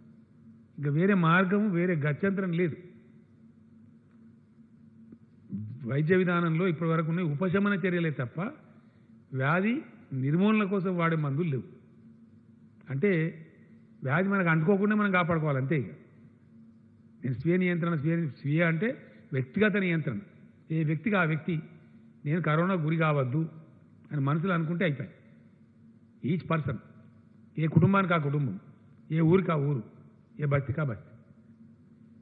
ఇంతకు మించిన మందు, ఇంతకు మించిన ఆయుధం మన దగ్గర లేదు. 100% సమాజం కనుక ప్రతిజ్ఞ తీసుకుంటే 100% అరికట్టవచ్చు. ఫర్ ఎగ్జాంపుల్ కొన్ని దేశాలు ఉన్నవి, వాళ్ళు స్ట్రిక్ట్గా ఉన్నారు, అక్కడ వ్యాధి ఉధృతిని అరికట్టింది, they are successful. For example ఎవరైతే నిర్లక్ష్యం చేసినారో వాళ్ళు ఇలా పే చేస్తున్నారు. యూరోపియన్ కంట్రీస్ 2-3 కంట్రీస్ మనం వింటున్నాం, మీరు చూస్తున్నారు. నేను ఇందాక చెప్పిన మన దగ్గర 2.44 ఉంది డెత్ రేట్ మన తెలంగాణ అని చెప్పి. కొన్ని దేశాలు 14% ఉంది, 10%లో ఉన్నాయి, 13%లో ఉంది. వాళ్ళ కారణం ఏంటంటే నెగ్లెక్ట్ చేసిన వాళ్ళు, మేల్కోలే, ఏమవుతుందిలే అని అనుకున్నారు. ఒక్కడేసారి విజృంభించింది. మొన్న ఒక ఫ్రెండ్ చెప్తున్నాడు నాకు, అమెరికాలో ఒక ఇంట్లో అన్నోన్ డెడ్ బాడీస్ ఒక 27 ఉన్నాయి ఒకటే ఇంట్లో. అది ఎంత విషాదం! అది మనుషుల శవాలనా? మున్సిపాలిటీ కుక్కల కన్నా అధ్వానం అయిపోయాయి. ఎవడో గుర్తుపట్టలేని స్థితిలో అంత అధ్వానంగా అటువంటి దైన్యమైన చావులు రాకూడదు మనుషులకు. అటువంటి స్థితి రావద్దంటే మన చేతిలో ఉన్న ఏకైక ఆయుధం లాక్డౌన్, వ్యక్తిగత నియంత్రణ, కుటుంబ నియంత్రణ, మనకు మనమే. ఇప్పుడు ఫర్ ఎగ్జాంపుల్ చెప్తాను కదా, దయచేసి అనుకోవద్దు. కొంతమంది దుర్మార్గం చేస్తున్నారు అక్కడక్కడ, కొంతమంది పిచ్చిపాళ్ళు బాధితారహితంగా చేస్తారు. కూరగాయలకు నాకు చాలామంది చెప్పినారు, ఓల్డ్ సిటీ ఎమ్మెల్యే చెప్పినారు నాకు, మజ్లీస్ పార్టీ వాళ్ళు, సార్ మీరు పొద్దు నుంచి సాయంత్రం దాకా కుల్లా పెట్టిండ్రు, 4 గంటలు చాలదా సార్, మిగతా టైం అంతా కర్ఫ్యూ పెట్టమన్నారు. కాదు నాయన, మా కర్ఫ్యూ పెట్టడం మాకేం కాయిష్ కాదు. ఉద్దేశం ఏంది? ఎక్కువ పీరియడ్ ఉంటే స్టాగర్ అవుతారు, కానీ ఒకటేసారి గుంపులు చేరరు. ఆ వెసులుబాటు ప్రజలకు ఉండాలి, ఒకటేసారి పోయి అక్కడ పడద్దు షాపుల మీద అని మనం ఉదయం నుంచి సాయంత్రం దాకా పెట్టుకున్నాం. 7 o'clock నుంచి కర్ఫ్యూ పెట్టుకున్నాం. అది ప్రభుత్వం సదుద్దేశంతో ఇచ్చినప్పుడు దాన్ని అట్లే వినియోగం చేయాలి. కొంతమంది ఉదయం పూట పోవచ్చు, కొంతమంది మధ్యాహ్నం పోవచ్చు, కొంతమంది ఈవినింగ్ 4 o'clock పోవచ్చు. అది బుద్ధిమంతులతనం ప్రజలే ప్రదర్శించాలి. గృహాల పెద్దలు, కాలనీల పెద్దలు ప్రదర్శించాలి. కంటైన్మెంట్ ఏరియా ఉంది, 100% కూరగాయలు వాళ్ళ ఇళ్ళకి పంపిస్తూ ఉన్నాం. వాళ్ళు ఎక్కడికి పోయే అవసరం లేదు, ప్రతి ఒక్క విషయం పంపిస్తూ ఉన్నాం. పాల కాడ నుంచి కూరగాయలు, నిత్యావసర సరుకులు, దే నీడ్ నాట్ కమ్అవుట్. ఈ కంటైన్మెంట్ అని చెప్తే అదేం భయపడాల్సిన అవసరం లేదు. ఎంటైర్ కంటైన్మెంట్ చేసిన ఏరియాస్లో 80,000 మంది ప్రజలే ఉన్నారు జనాభా చూస్తే, మొత్తం రాష్ట్రం లేదు. కాబట్టి అంతవరకు కాపాడితే ఏంటంటే నిజంగా serious containment. The very meaning of containment అంటే నిలువరించడం, ఆపటం, దాన్ని అక్కడనే బ్రేక్ కొట్టడం. కాబట్టి అది పాటించాలి. ఇక ప్రభుత్వం ఇంత పదే చెప్తున్న తర్వాత పాటించాలి. నా రిక్వెస్ట్ ఏంటంటే మొన్న నేను చేయించిన సర్వేలో మాత్రం 100% ప్రజలు పొడిగించండి అని చెప్పినారు, ఈ సడలింపులు ఇవ్వద్దని చెప్పినారు. మా నిర్ణయం ప్రజా నిర్ణయం, ఇది మా సొంత నిర్ణయం కాదు ప్రభుత్వంది. 19 నాడు క్యాబినెట్ ఉంటుంది, నిర్ణయం చేయాల్సిన అక్కడ ఉంటుందని చెప్పిన తర్వాత నేను సర్వే చేయించిన. మా ఎమ్మెల్యేలు చేసినారు, మా మినిస్టర్లు చేసినారు, ఆఫీసర్లు చేసినారు, చాలా కన్సల్టేషన్ చేసినాం. మెజారిటీ అభిప్రాయం, చాలామంది జర్నలిస్ట్ మిత్రులు చాలామంది చెప్పినారు, ఖచ్చితంగా కంటిన్యూ చేయండి సార్, మన రిస్క్ వద్దని కూడా చెప్పినారు. మాకేమి ప్రజలు ఇబ్బంది పెట్టడం ఇష్టం ఉంటుందా? ఆదాయం వస్తలేదు ప్రభుత్వానికి, మొత్తం 130 కోట్లు 140 కోట్లు వచ్చింది ఈ నెలలో. ఒక నెల మీద మనకు అన్ని రకాలు కలిపి 15,000 crores రావాలి, 15,000 కోట్లు. మనం కొన్ని పేపర్లు తప్పు రాసినాయి, ఏప్రిల్ మాసానికి 4,000 కోట్లు, ఏప్రిల్ మాసానికి కాదు. మనకు మామూలుగా వచ్చేదే మన సొంతమే 12,000 కోట్లు. ఇక మన ఎఫ్ఆర్బిఎం, సెంట్రల్ స్పాన్సర్డ్ స్కీమ్స్ అవన్నీ కలిపితే తెలంగాణ మనకు రావాల్సిన ఆదాయం, ప్రభుత్వం దగ్గరికి వచ్చి ఖర్చు కావాల్సిన ఆదాయం డబ్బులు 15,000 కోట్ల పైచీలకు పర్ మంత్. అందులో మన సొంత రాబడి అయితే ఓన్లీ 130-140 కోట్లు దాటలేదు. లేదు కదా, యాక్టివిటీ క్లోజ్ అయింది కాబట్టి లేదు. వాహనాలు తిరిగితే కొంత మనకు పెట్రోల్ డీజిల్ మీద కొంత వస్తుంది, బంద్ అయిపోయి మనమే బంద్ చేస్తుంది. ఇది అనేక రకాలుగా ఉంది. దీని అన్నిటి తట్టుకొని ప్రభుత్వం ముందుకోవాలి, కేంద్రం ముందుకు రావాలి. ఈ రెండు ప్రభుత్వాలతో పాటు ప్రజలు కూడా కలిస్తే 100% సక్సెస్ అవుతాం. Thank you.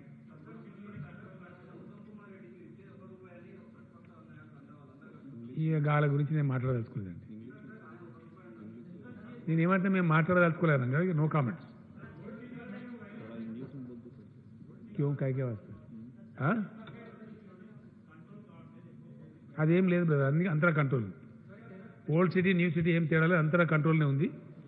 కంటైన్మెంట్ ఎవరు ఉల్లంఘించినా చాలా తీవ్ర చర్యలు ఉంటాయి. No exemption for any religion anybody, no.